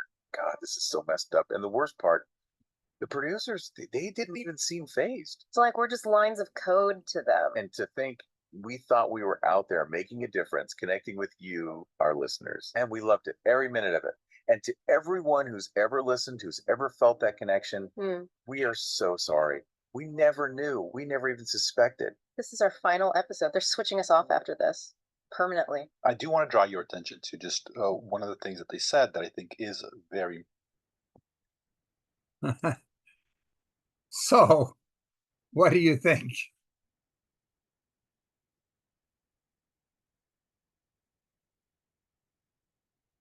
She looks like an AI robot. Oh no, they sorry. Yeah, definitely. My comment. We have entered the matrix. Kurt. You're muted, Kurt. Unmute yourself. That's the movie so many years ago called Her come to life. So except, it was the operating system, so to speak. Yeah. And there's a man named John Raymer. He runs an organization called the Sign Network, SINE. And he has a beautiful essay on AI doesn't have a heart. And that's the key to life, is the heart. That's why it's part of our logo for the Peacemakers Circles. And when we have our heart open, we change the world. When we have our heart open, the land grows things better. When we have our heart open, everything is better. Who teaches that in school? Who allows that kind of thing to be taught in school? When we do that, and we focus on what we really want in society, we will get it. And that's all it takes. And I posted something that might be a little bit enticing, but I don't know if you saw it in the chat, but it has a little subtext that links you to a document that I'd love your comments on how it can be improved or whatever that will make it more and more useful to bring what I just spoke about to life in the planet. Thank you. One thing I think is very important that we not forget. When a couple of years ago, I was at a UN session, and I've mentioned this in the past, that a gentleman who's very well known around the UN got up in a session where they had just called on more grassroots involvement. In this particular case was with the Chad Lake Basin, which is having a lot of ecological problems. And he got up and he said that, look, one of the things he's been exploring history, and he said throughout history, grassroots has never made any meaningful impact, that almost every single thing in history that really changed things dramatically in a short time was done by just a few people. And we've heard so often when we talk about weapons and things like this, it's always the handful of people that use technology to bring about major change, whether that's the threshing the machines, or the weaving looms, or whatever. A small number of people start off doing something, and this brings about the big changes. So I would not hang my hat on democracy and the masses, although I'd love to think that way. And we're trying to have influence on things like what Kurt is talking about, getting people to think about, hey, we got to look at the planet holistically, and realize that, this is the ship we're all on, and it's up to all of us, because if you only think about the little piece that's in front of you, that's no guarantee we're going to succeed. But let me jump back into the list here, because otherwise we're never going to get through this, and I got a hard stop here coming up. Okay, so by the way, all the videos you saw from me were generated by NotebookLM, by just going and somebody put some information into a bunch of thoughts, just random thoughts and ideas, into NotebookLM, and just clicked on a button that said generate a podcast for me, and it generates the podcast. Now, it didn't, the avatars that you saw, those are generated from an avatar program and then just glued together with the audio. So the audio was generated, and then generated an avatar, and I didn't make those, any of those that you saw. I don't know who made those, but you can use any one of a number of the tools that we talked about up above to do that. Okay, and literally it's a couple of seconds. And Kurt, I made for you on that Spaceship Earth, it made a video on that. It literally took the book. All I did was I uploaded the book, and I said, make me a podcast on the book, and it took about 2 minutes. And we had a podcast on becoming members of the crew of Spaceship Earth. Okay, so advanced reasoning, that's the other one. We have this advanced voice that, and really we can look at NotebookLM. The part that's got everybody excited is that it has in it advanced voice and this podcast generation tool, so summarizing and podcast generation. Then we other major jump that's taken place here in the last couple of weeks is what we call advanced reasoning. And that is ChatGPT 01 came up with that. And that is when you ask a question, it doesn't just go out there and get an answer. It goes out there and it defines maybe 20, maybe 40 steps that it's going to do, where it thinks about what you're asking. It thinks about what's the best way to satisfy what you're looking for. It goes out and it creates hypotheses, several hypotheses, goes out and collects the information to proof the hypotheses. It will actually write code to test the hypotheses to see which is the best response to what you're asking about. And then it goes through some more steps and then gives you an answer. And what's really exciting is if you look at that in a desktop, when it comes up with the answer at the top, you have the ability to say, show me the reasoning. And it will tell you how did it create a chain of thought of how it was going to think about whatever you asked it to do or to find out. And you can actually, after it, just ask a question, and then after it's done, you can post a prompt yourself. Please tell me why and how you concluded what you concluded. Please show me your reasoning, and it will show you all the steps it went through. And if it had different hypotheses, it will tell you why it picked one and not the other. Yes, Paula. Yeah, that's interesting because I am more curious. Usually when I'm using and I'm trying to develop something or come up with something, I put as much details that I want to the feedback to come, and I want to see the sources. And actually, if you look into that, you can actually pick and see all the books that refer, the databases that look at it. And so recently I used Copilot that you were just talking about this in Microsoft. And because I had been interested for a while how to generate images based on an idea that I have in my head. And I said, okay, I want you to come up with an idea, something about for the next 30 years based on the trend or something that is happening in the world. And I want a building that has this and this and this and that. And I was surprised how, Copilot generated an image for me. This is the first time. I'm sure for you, probably you have done it before. But for me, it was the first time, and I was so amazed. So I'm actually now interested about voice interacting. So I would like to get the subscription for that. And this thing about Notebook actually about creating pages for you. That's a next step. And I didn't get a chance before, and I'm not gonna get into that about saying about how do we manage AI. That is terribly important because we, all of us in this group, are fairly intelligent people, okay, and we kind of know how to navigate life.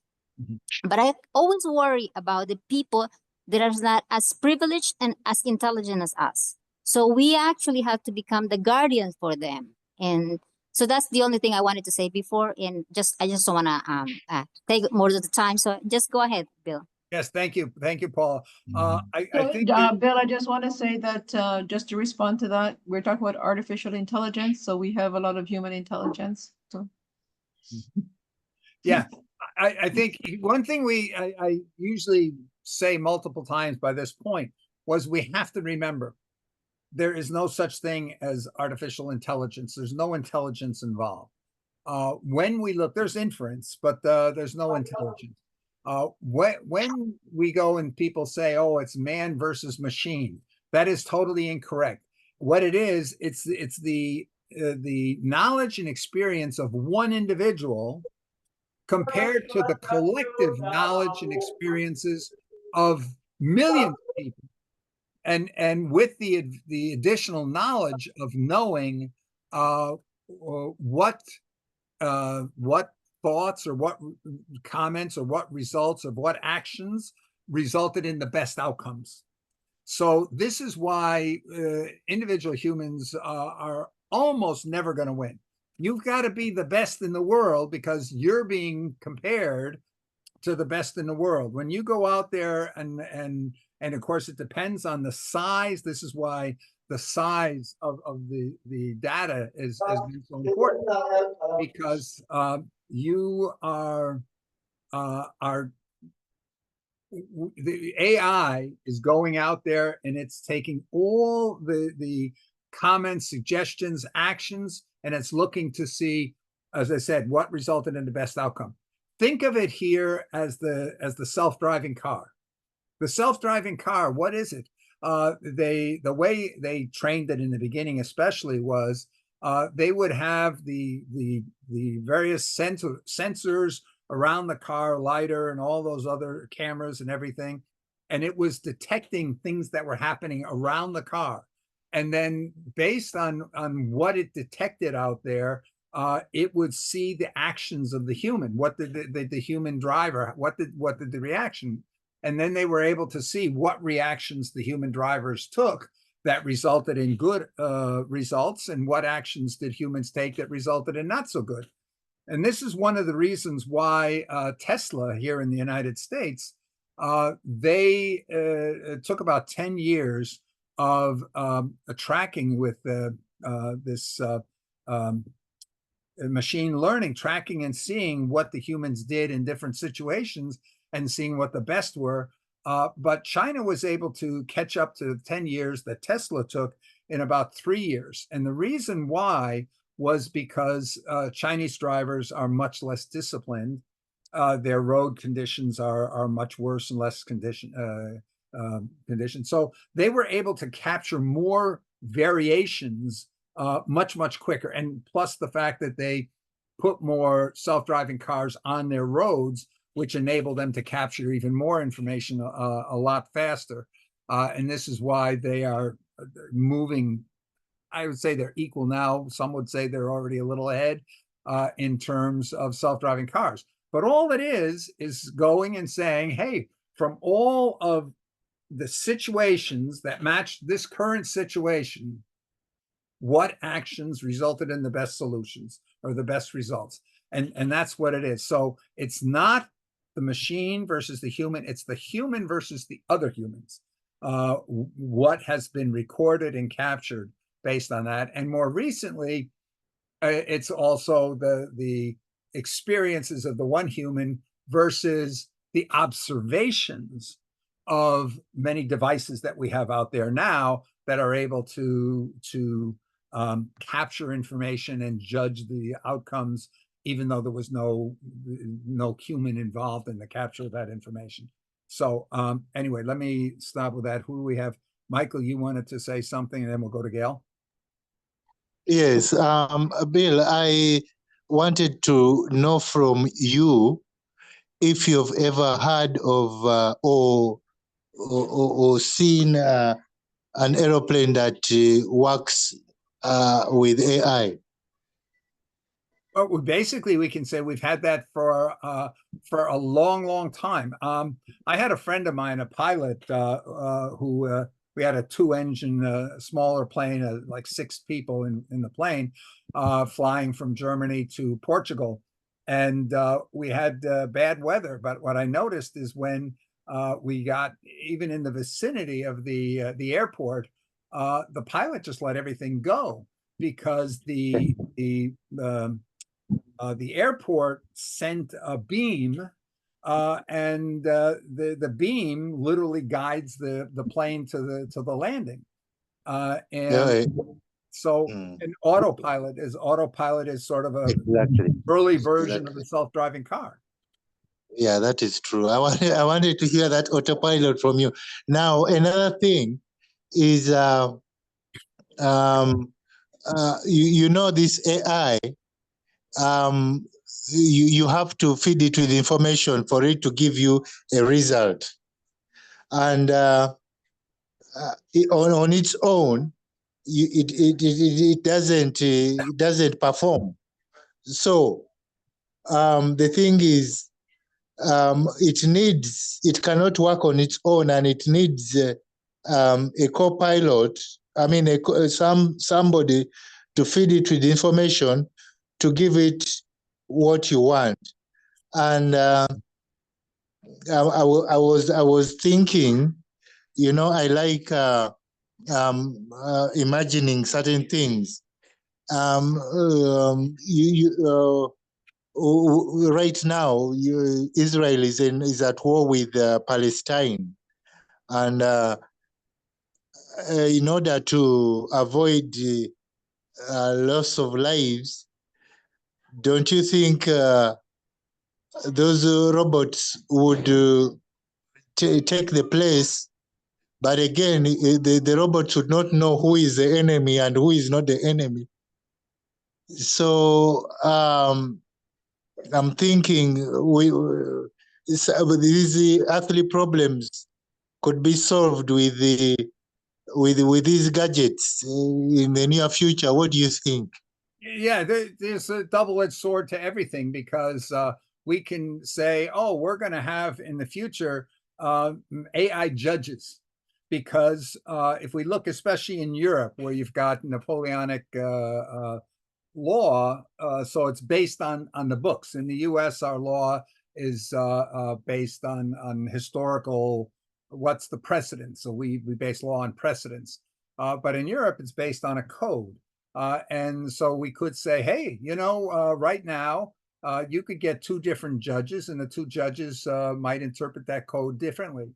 Whereas if it was an AI, we'll get very consistent judgment and consistent governance and less corruption and opportunities for corruption, all kinds of things.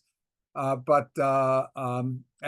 then we could go and say, well, the next step is we need to have AI enforcers. So if AI is able to judge what would be a fair solution to, let's say, the situation in Palestine, then the army of AI robots and drones and things like this goes out and enforces it, or maybe says, no, we're going to disarm all humans because that is what crime and conflict and everything else is based on this. So the humans shouldn't have any kind of weapons, because we do have to remember, almost all, just like we have with climate problem, we have a conflict problem. It's all generated by humans, and so if we eliminate the humans from being able to decide things like that, that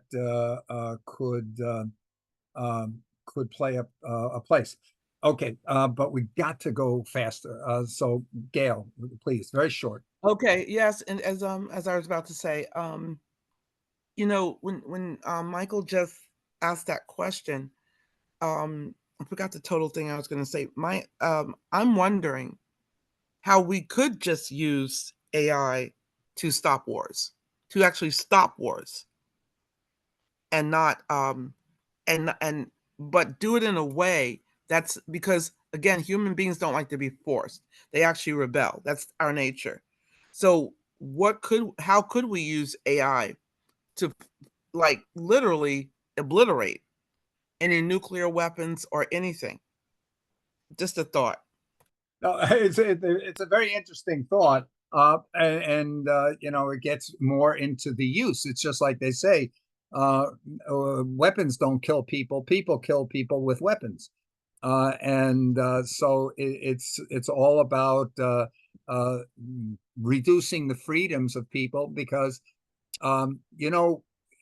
humans are competitive and seek dominance over other humans. Most do, except for those who fear that would not win in a competition. A lot of times they'll avoid competition, but there's enough humans out there that feel their chances of winning any kind of conflicts are great enough that they go for it. And that's the same in the criminal thinking here. If they think they can succeed, that lets them go. But let's jump forward here and go quickly into some of these, because we're getting into some really interesting, exciting ones now. Oh, Bill, I'm sorry. That was what I wanted to say about what Paula said about her drawing with the using AI. I'm sorry, that's what it was. I didn't want to go into that. I had forgotten my thought. When Paula said that she drew, that was really cool with Copilot, I think it was. She created an image. She did a text to image. Right, with Copilot, but then I think she said with Copilot, right? Yes. Okay, that is what I'm talking about. This is really great for people who need to create images of the way they want them to look and how they want them to look, if they are not an artist and they need it right away. That's all I wanted to say. Yeah, and actually here, just as a thought, perhaps the two leading tools out there right now is Copilot does not have that great a reputation for image generation. Right now, the hot ones are Flux.ai and Ideogram. Those are probably the two leading tools out there with regards to image generation. Okay, but I want to go into this advanced reasoning here in ChatGPT 01, and we see Copilot corrections that they've added. This is what I mentioned about the that it adds a step before responding, where it validates the answers and submits it. Now, the interesting thing about this whole concept, and there are those who say, you know, hey, I was able to do this with prompts. I could do very long prompts. I've found people that have prompts that are like 3 or 4 typewritten pages. That's a prompt. They were doing the same thing and telling it to do all these steps along the way that created the equivalent. And what we see is ChatGPT just basically built that into the core system. And this is what we've seen happening since way back in 2022 November, when ChatGPT was first introduced.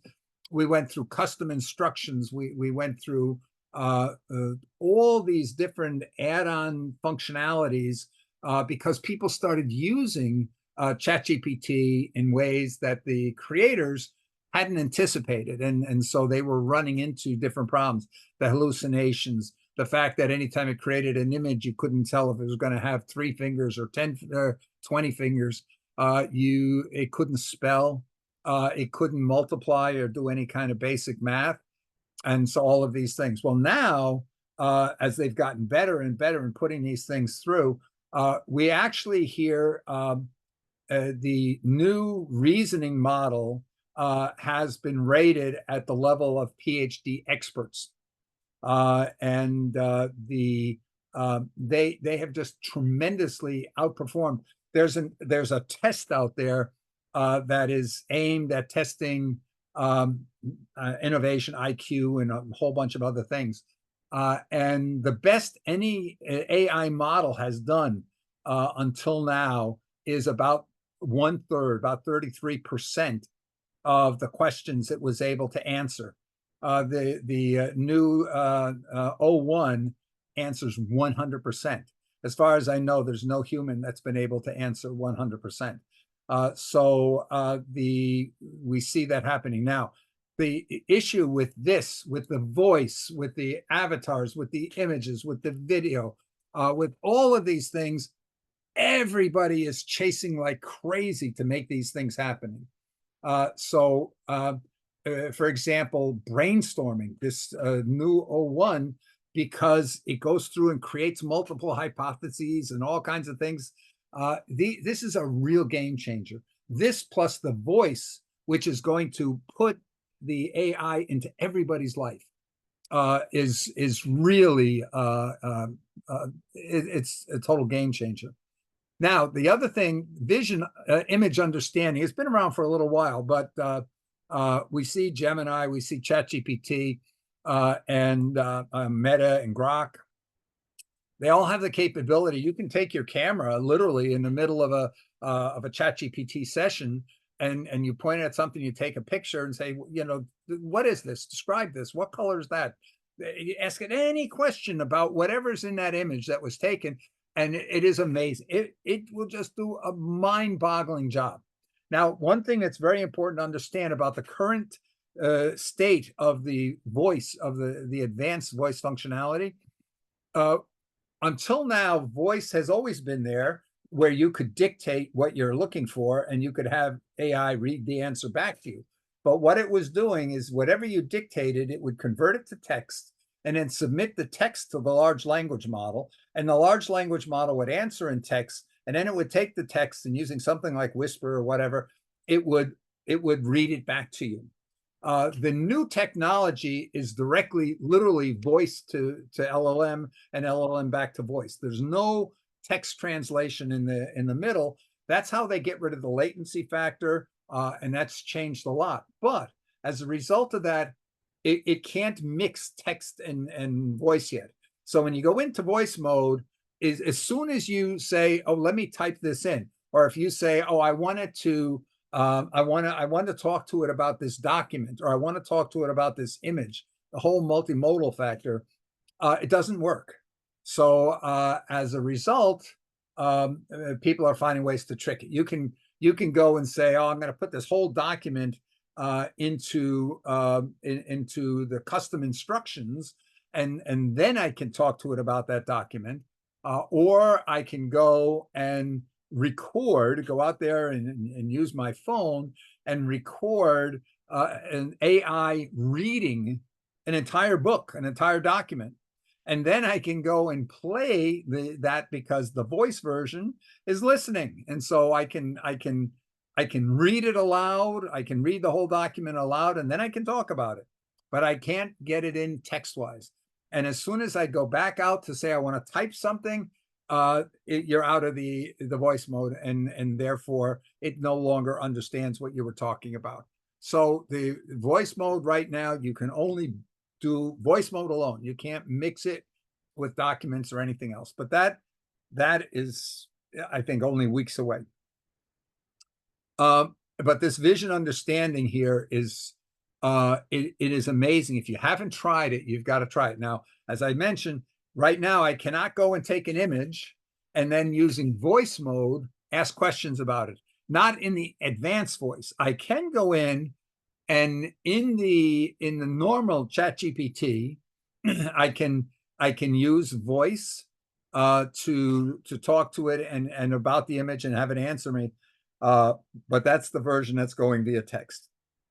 Okay, reading your device screen. This is something that has just been made available in Copilot. They've now added this. Copilot version 2 just came out about a week ago, I think maybe the beginning of this past week. So it's got a lot of new functionality, but one of them is the ability to read your device screen. Now, I have not tested that yet, but this is really crucial because this means you can talk about whatever's on the screen. And OpenAI demonstrated that back in early May, where they had actually Sal Khan from Khan Academy, his son, was asked to solve a math problem. And the son was a geometry problem. And the son went and drew a line on the screen using one of those screen pens. And the AI was able to see what the student was doing on the screen, or what was being filled out, or understand what was being asked to fill out on the particular screen. So this ability to read the device screen so that you can actually tell it, click on that link or go to this place, or here, jump down to field number 3 on some form or whatever. This is coming. This is a big deal. OpenAI has not released their part yet, but it's expected. This next one is also crucial: live vision understanding. So the idea, if you recall, Google presented in May with the cell phone. They were walking around with their cell phone on, and they just asked the AI Gemini, "Do you know where I left my keys?" And it remembered, because it recalled when you walked by with the camera on that the keys were on the desk. And so it was able to tell that, or you could talk about anything that you're able to see.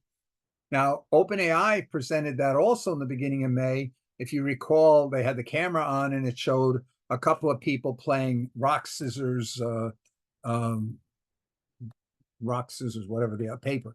And the AI was able to describe who won the different rounds, because it's able to see and understand live video. This is also, it's there. We just haven't been given access. Although I have heard that with Google Gemini 1.5 that this is possible. I haven't tried it yet. But where this is really crucial, Amazon has a device called Echo View, I think it's called, Amazon Echo View version 10. It's a screen on a swivel with the camera. So you got the Amazon Alexa smart microphone and speaker with a screen, so it's able to push information on the screen to you, and it's on a swivel so that it's able to look around the room it's in and understand what's going on in the room and understand what's happening. So at your Thanksgiving dinner, for those people who couldn't make the visit, you can have the Amazon there and have your guests there, and it will turn to the person that it's that's talking on around the table, so that the other person really feels engaged in that get together. Or you can imagine in a daycare center that dealing with children, that the AI with the swivel that has the capability of keep looking around the room and the ability to talk and the ability to display is able to hold to say to children, don't do this, do that, able to call for help if a child is doing something that's dangerous, so they shouldn't be able to shouldn't do. And being able to entertain and interact with these children in interesting ways. So this live vision understanding is a big deal. Now we get into the idea of agents. Agents has been around pretty much since AI, ChatGPT first came out. And what it is you're able to, you're essentially chaining AI steps with logic, so that you can say, okay, AI, here's my prompt. And if the answer is A, I want you to jump to this next AI prompt in one direction. But if the answer is not A, go to another prompt over here and continue. And you can make a whole flow of sequences or chaining together of AI steps. Plus, it includes the ability for AI to act on your behalf. So you could have this AI along the way, and it gets down to a particular AI point, and in that AI point, it makes a telephone call to somebody, and it interacts with them on something. So people have set up agents, for example, to go out and do surveys. Hey, call 10,000 people out there and process the survey, ask them questions about this or about that. So AI can act on your behalf. It can go to order goods at Amazon and so forth. So there's many agent frameworks out there, but the rumor is that ChatGPT or OpenAI, that their next generation that they will be bringing out, they actually will turn the entire ChatGPT, if you would, into an agent technology. So not only can you ask for prompts and things like this, but you can ask it to do things and have it do that. Okay, so the next one here is we talked about how regulating and so forth. One of the problems is that there's more and more open source AI coming out. They are more and more powerful because we are learning how to reduce the context of AI and how to make it more powerful in a smaller package, if you would. And that removes all controls, because now whoever, you can run it locally on a computer, local computer. Now, until now, you need a pretty powerful local computer. You need something like 128 gigs of memory and things like that. So not something the average person has. But what it's done is gotten smaller and smaller, and they're moving to what's called edge technology. Edge technology means the local devices. So Apple, when you hear about Apple Intelligence, they're putting it into the smartphone. They're putting it into Siri. You're going to get it in Google, where 90% of all the things you will be asking can be solved right on your phone. So you're not going out to the cloud or anything for 90% of everything that you talk to your AI about. And in the other 10%, it goes out. So it makes it very efficient. We're not using the big cloud data centers for so much. But this edge technology is coming big time. You also see the pushing out of Meta. They're pushing into Instagram, into WhatsApp, so much of this technology. Then the smart devices, as I mentioned, Alexa's getting Claude. They're getting a Claude brain later this month. So that we're going to get really powerful AI available to everybody through Alexa. I mentioned the Echo Show, which is the device on the with the swivel there. Okay, moving on. Another big important thing is this autonomous AI self-improvement, where the AI is when we have this correction technology from Microsoft, for example, so it's looking at its own responses and saying, oh, no, that response wasn't so good. Well, you know how when you get a response in ChatGPT or whatever, down at the bottom, you've got the thumbs up, thumbs down to be able to say, is this, do you like this answer or that answer? You may have noticed that periodically now in ChatGPT, they give you two answers and they say, please select which of the answers you like the best. And all of this is reinforcement learning to tell the AI what process did you do that came to the answer that was better, or which processes did you do that came to answers that were not right or not good. And the software is self-improving. And this is why you're starting to see whether even on ChatGPT, every 2 to 3 days, you're getting an update. There's a new version coming out. And so we're not getting here so many big announcements. Oh, we now have this collection. We now have these 10 improvements that were coming. You're getting them every couple of days. Okay, live YouTube interaction, where you can just say, oh, wait, YouTube, can you replay the last minute? YouTube, I'm having a little bit of difficulty with the language. Can you speak this YouTube in a different language? Can you just summarize that the last point? That was too much for me.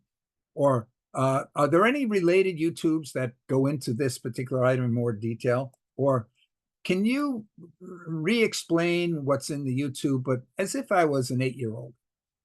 And this is something that I expect we will see very, very shortly. We've heard rumors that they're working on really upgrading the way YouTube works.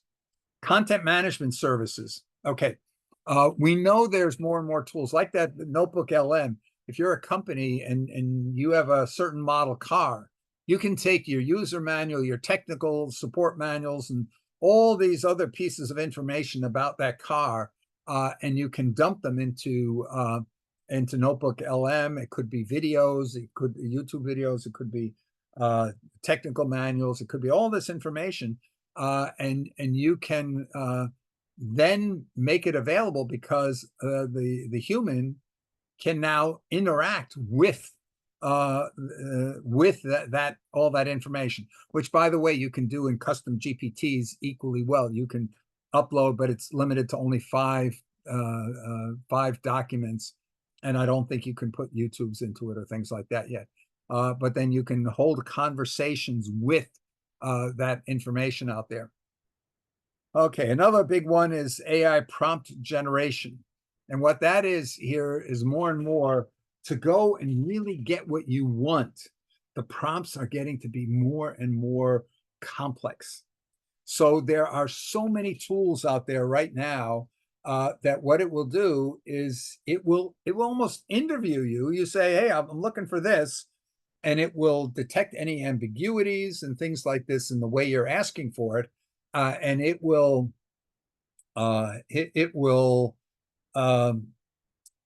write its own prompt, so that you're getting a prompt that is more likely to give you exactly what you're looking for.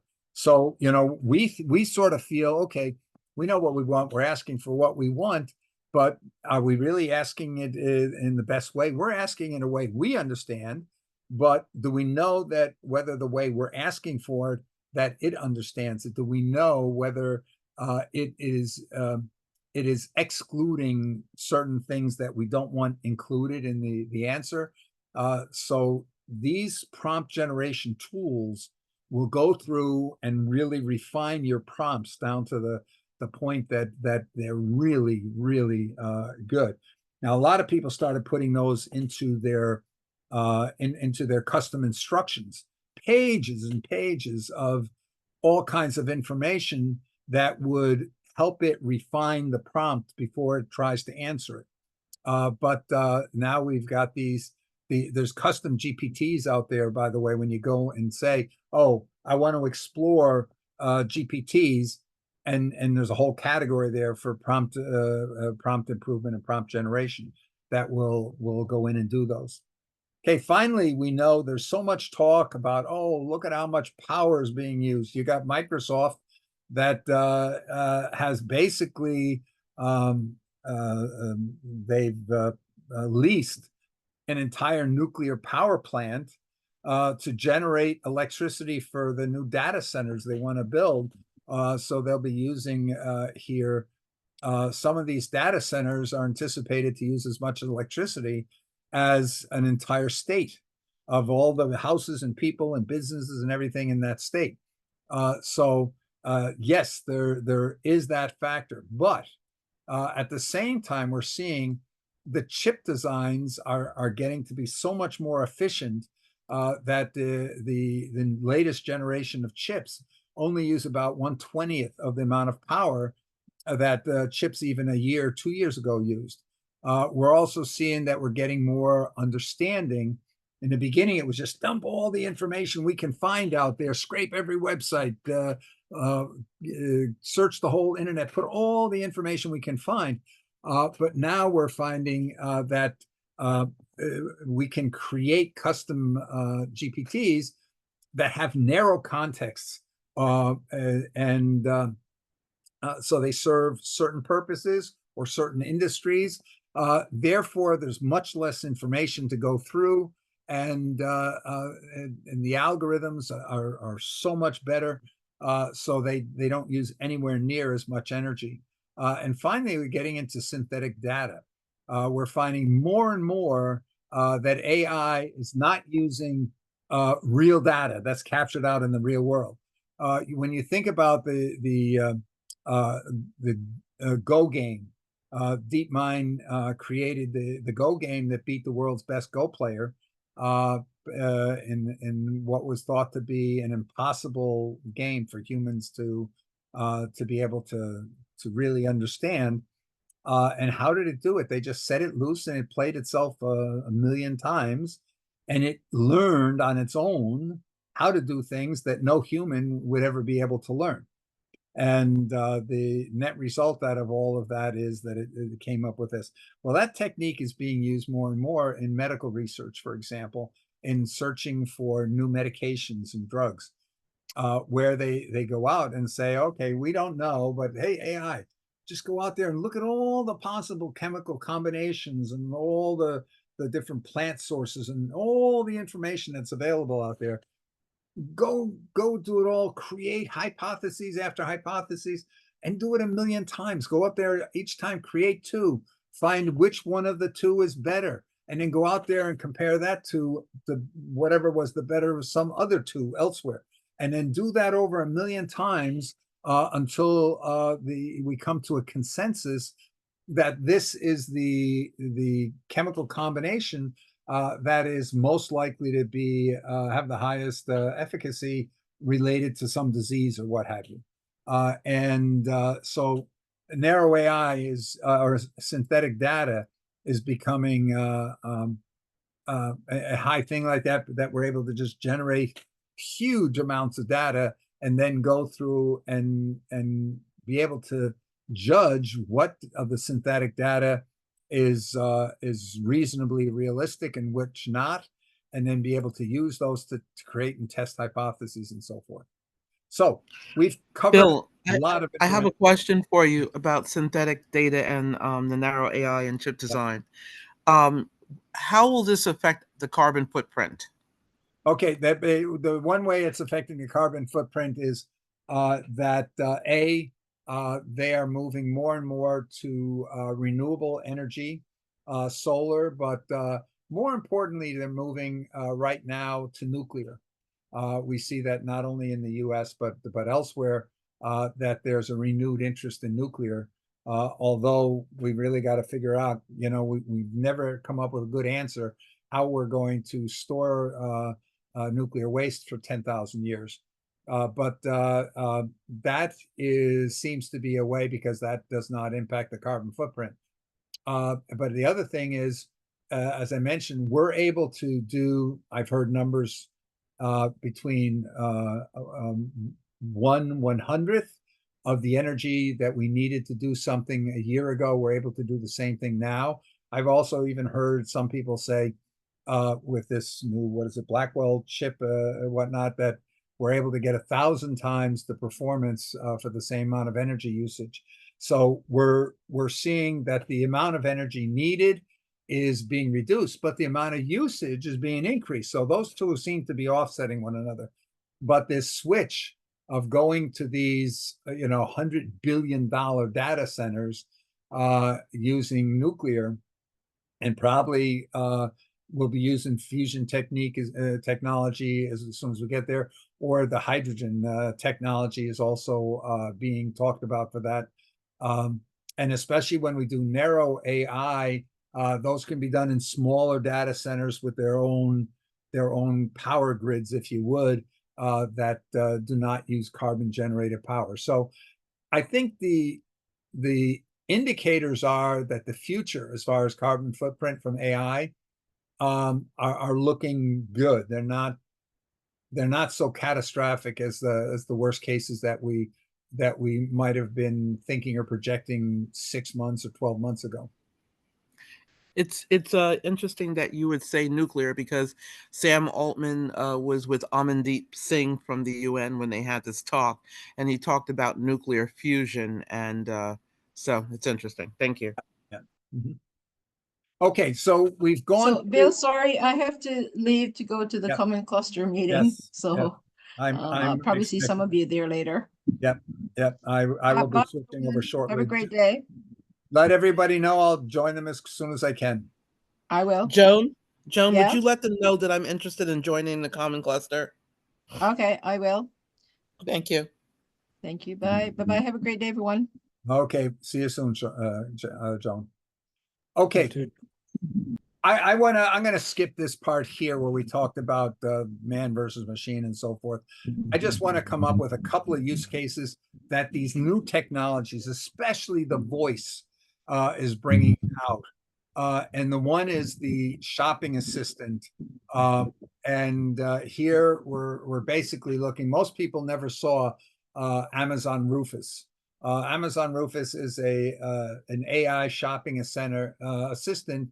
If you go to the AI app, or pardon me, not the AI app. If you go to the Amazon app to go shopping, you can ask it, hey, I'm looking for this kind of product or whatever, and get into all kinds of details and say, please compare option A and option B. What should I do? And all kinds of information on that. I'm expecting here that when they put the Claude into Alexa very shortly thereafter, we're going to see Amazon Rufus be upgraded to be even more intelligent. And I see a very short time after that it will be an avatar. So, and this will apply to every website. You go to any website, you're no longer going to see a website for the most part. You're going to see an avatar that looks like a person who's going to say, hey, how can I help you? And you'll be able to talk to it about anything, including you can say, hey, what's your website about? What are you doing? Or who knows what it's gonna do? But you're gonna be in just voice mode to talk about whatever it is you're looking for in whatever language, and you'll be able to do that. Customer support. I have an experiment that I'm getting ready to start where I'm taking manuals on various products, and I'm dumping these into custom GPTs, and I'm just seeing how easy is this now well, and keep in mind, advanced voice does not work with custom GPTs yet, but I expect this to be very, very shortly, to be able to talk to it about anything relative. There's a product. I go to the website and I say, hey, I've got product X, I got an issue. And it can walk me through the technical support, the user guides, and all of the Reddit out there, the user community, pros and cons, the frequently asked questions, you name it. By the way, NotebookLM, one of the other things it does, you dump a whole bunch of information and some books in there. It will generate frequently asked questions relative to the sum of all the information you dumped into it. One of the things that's going to be really important with these customer support is the ability for the interaction that you're working with, be it an avatar or whatever, to push screens to you. so that you have a question on this or that, it's literally able to push the image of the page on the user document that explains it, or to push a YouTube video that explains how to do that particular piece or how that works to you. It's going to be able to generate, it'll have live vision so that you can hold up the thing that you're asking about or having problems with, or you hold up a catalog somewhere and you point to the kind of product you're looking for, and it will be able to react from that. Okay, so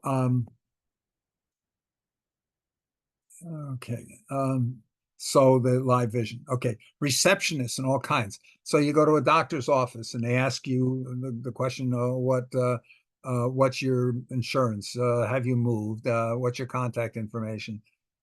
Is this list, what are your list of medications that you're taking and all those things?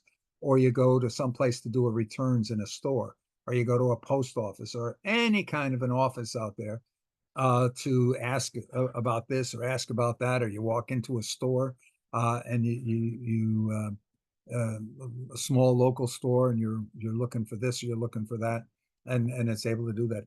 Education and training, your personal learning facilitator, 24/7, that can help prepare you for any knowledge, can help test your awareness, can be helping that 3-year-old child whose parents don't speak the local language, or whose parents don't have that great an education, or whose parents have no time to talk to them, and make sure that by the time they reach kindergarten, they have the same mental maturity and verbal vocabulary skills as a child that went to the most exclusive preschools.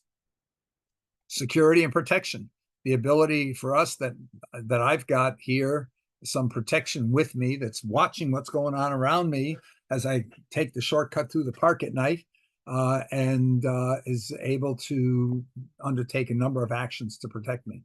The transportation, the robo-taxis, the truck drivers. We know that Tesla has, they have set a goal to have so many X number of robo-taxis on the road by, I think, the end of either this coming year or the following year. The creatives, whether it's the writers, the system developers, that's the programmers, the journalists, the researchers, the photographers.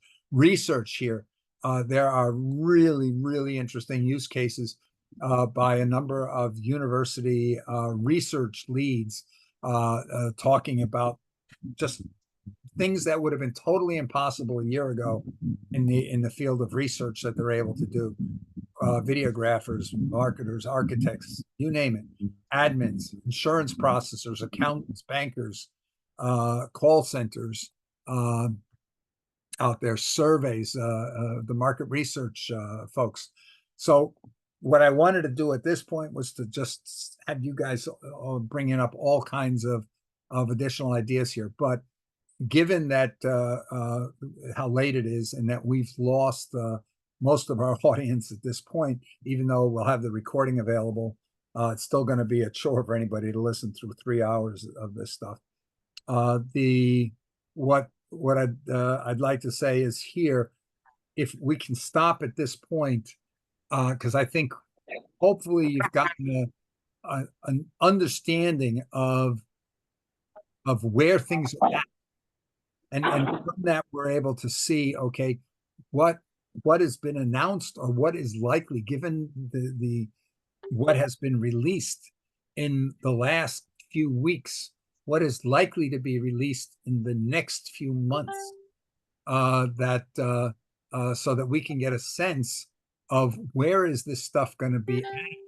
It's very easy to envision here with these content management centers, where you're just going to be able to take all your company's SOPs, all your manuals, your product descriptions, all of that stuff, and just hand it over to a content management site, so you don't have to manage the databases and all the storage and everything like that. But you're then able to make it accessible to people in all ways, shape, or form, so that you're getting your version of the stories out about your products and about your company, and so forth.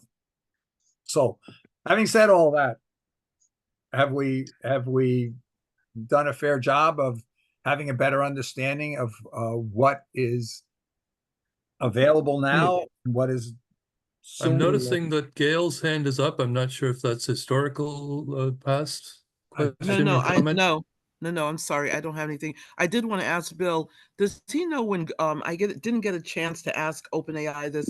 Is Sora available or is it going to be available soon? I think if they don't make it available soon, it's going to be a moot issue because we already see versions that are out there now, like the new one from Meta, and let's see, what's the What is the new one from Meta? I know there's Meta Voice, but what's the new one from Meta? Meta just came out. I think it was yesterday. A new. If you go to Matt Vid Pro, that's a YouTube site. You'll see that the King of the Mountain has been Kling. Runway has been out there. Version 3 has been. It was out there for a long time. They've been out for 2 years totally. They predate Sora, but they weren't quite up to speed with the quality. Kling was Sora level quality.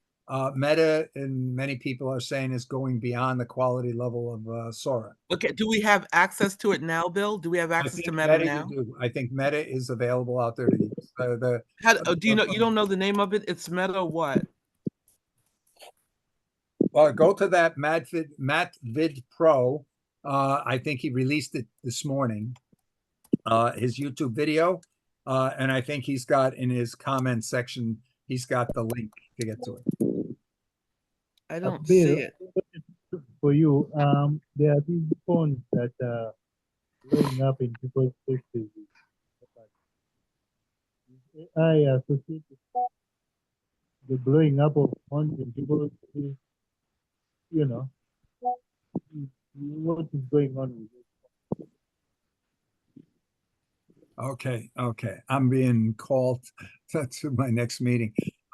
Okay, so again, I think I'm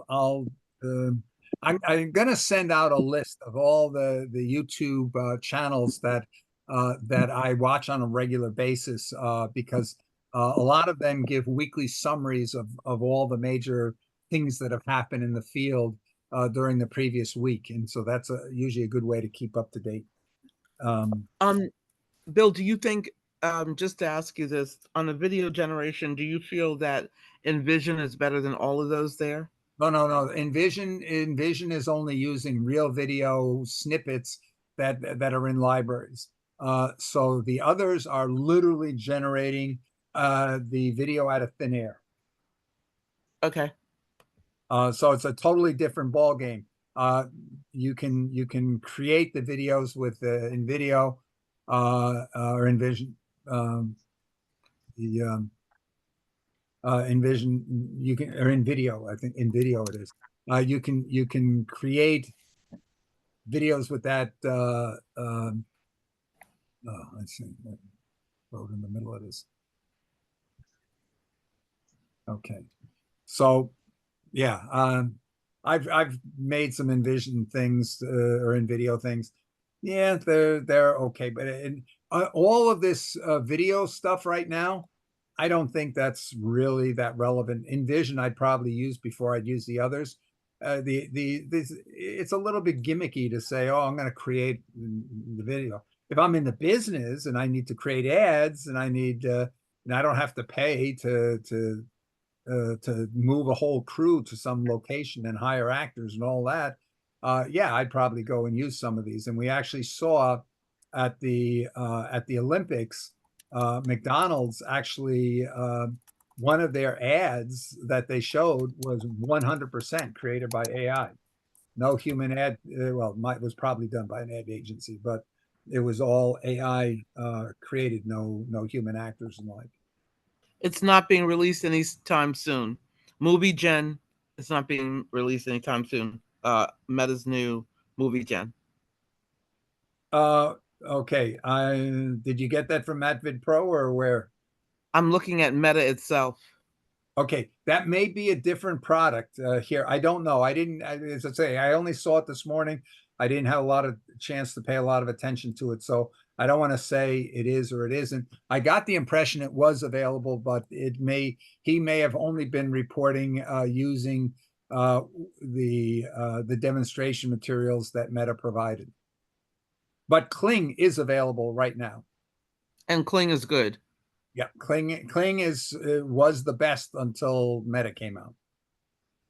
Okay.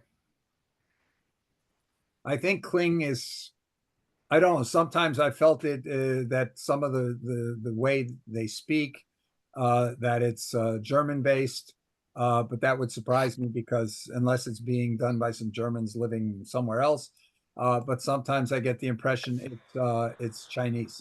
I think it is actually pronounced Kling. You sure knocked it out the ballpark and given us an overview of every different aspect of AI. Thank you, Bill. Okay. I'm just really looking to be focused, obviously, on this peacemaking and any which way we can do that.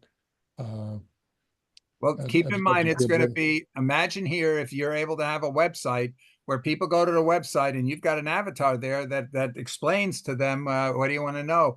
This is why this is so important, and this is what you can do, and so forth and so on. Yeah, I got to get the money together to make a website, and have by the way, just go to Claude with artifacts and tell it, please make me a website that does this and does that. It'll make it for you. You said Claude? Claude, Anthropic Claude, CLAUDE, 1.5. You may have to pay for the subscription version for that. But I think you can go to the free version of Gemini from Google or the free version of ChatGPT. I think both of those will actually generate the code for you, especially the ChatGPT with Canvas, which I understand is going to be available on the free version. That just came out 2 days ago. So the Canvas interface. But all of these will write you a website. There's gazillion. Just do a YouTube search, AI created website. Beautiful. Okay. Walk you through exactly how to do it. Thank you. Okay, guys. Unfortunately, I got to jump. I'm in peace, mate. Okay. Thank you so much, everyone. Cheers. Look to see you all next time. Yeah, next time. Great meeting. Okay. See you in the Commons cluster. Excellent meeting. Thank you.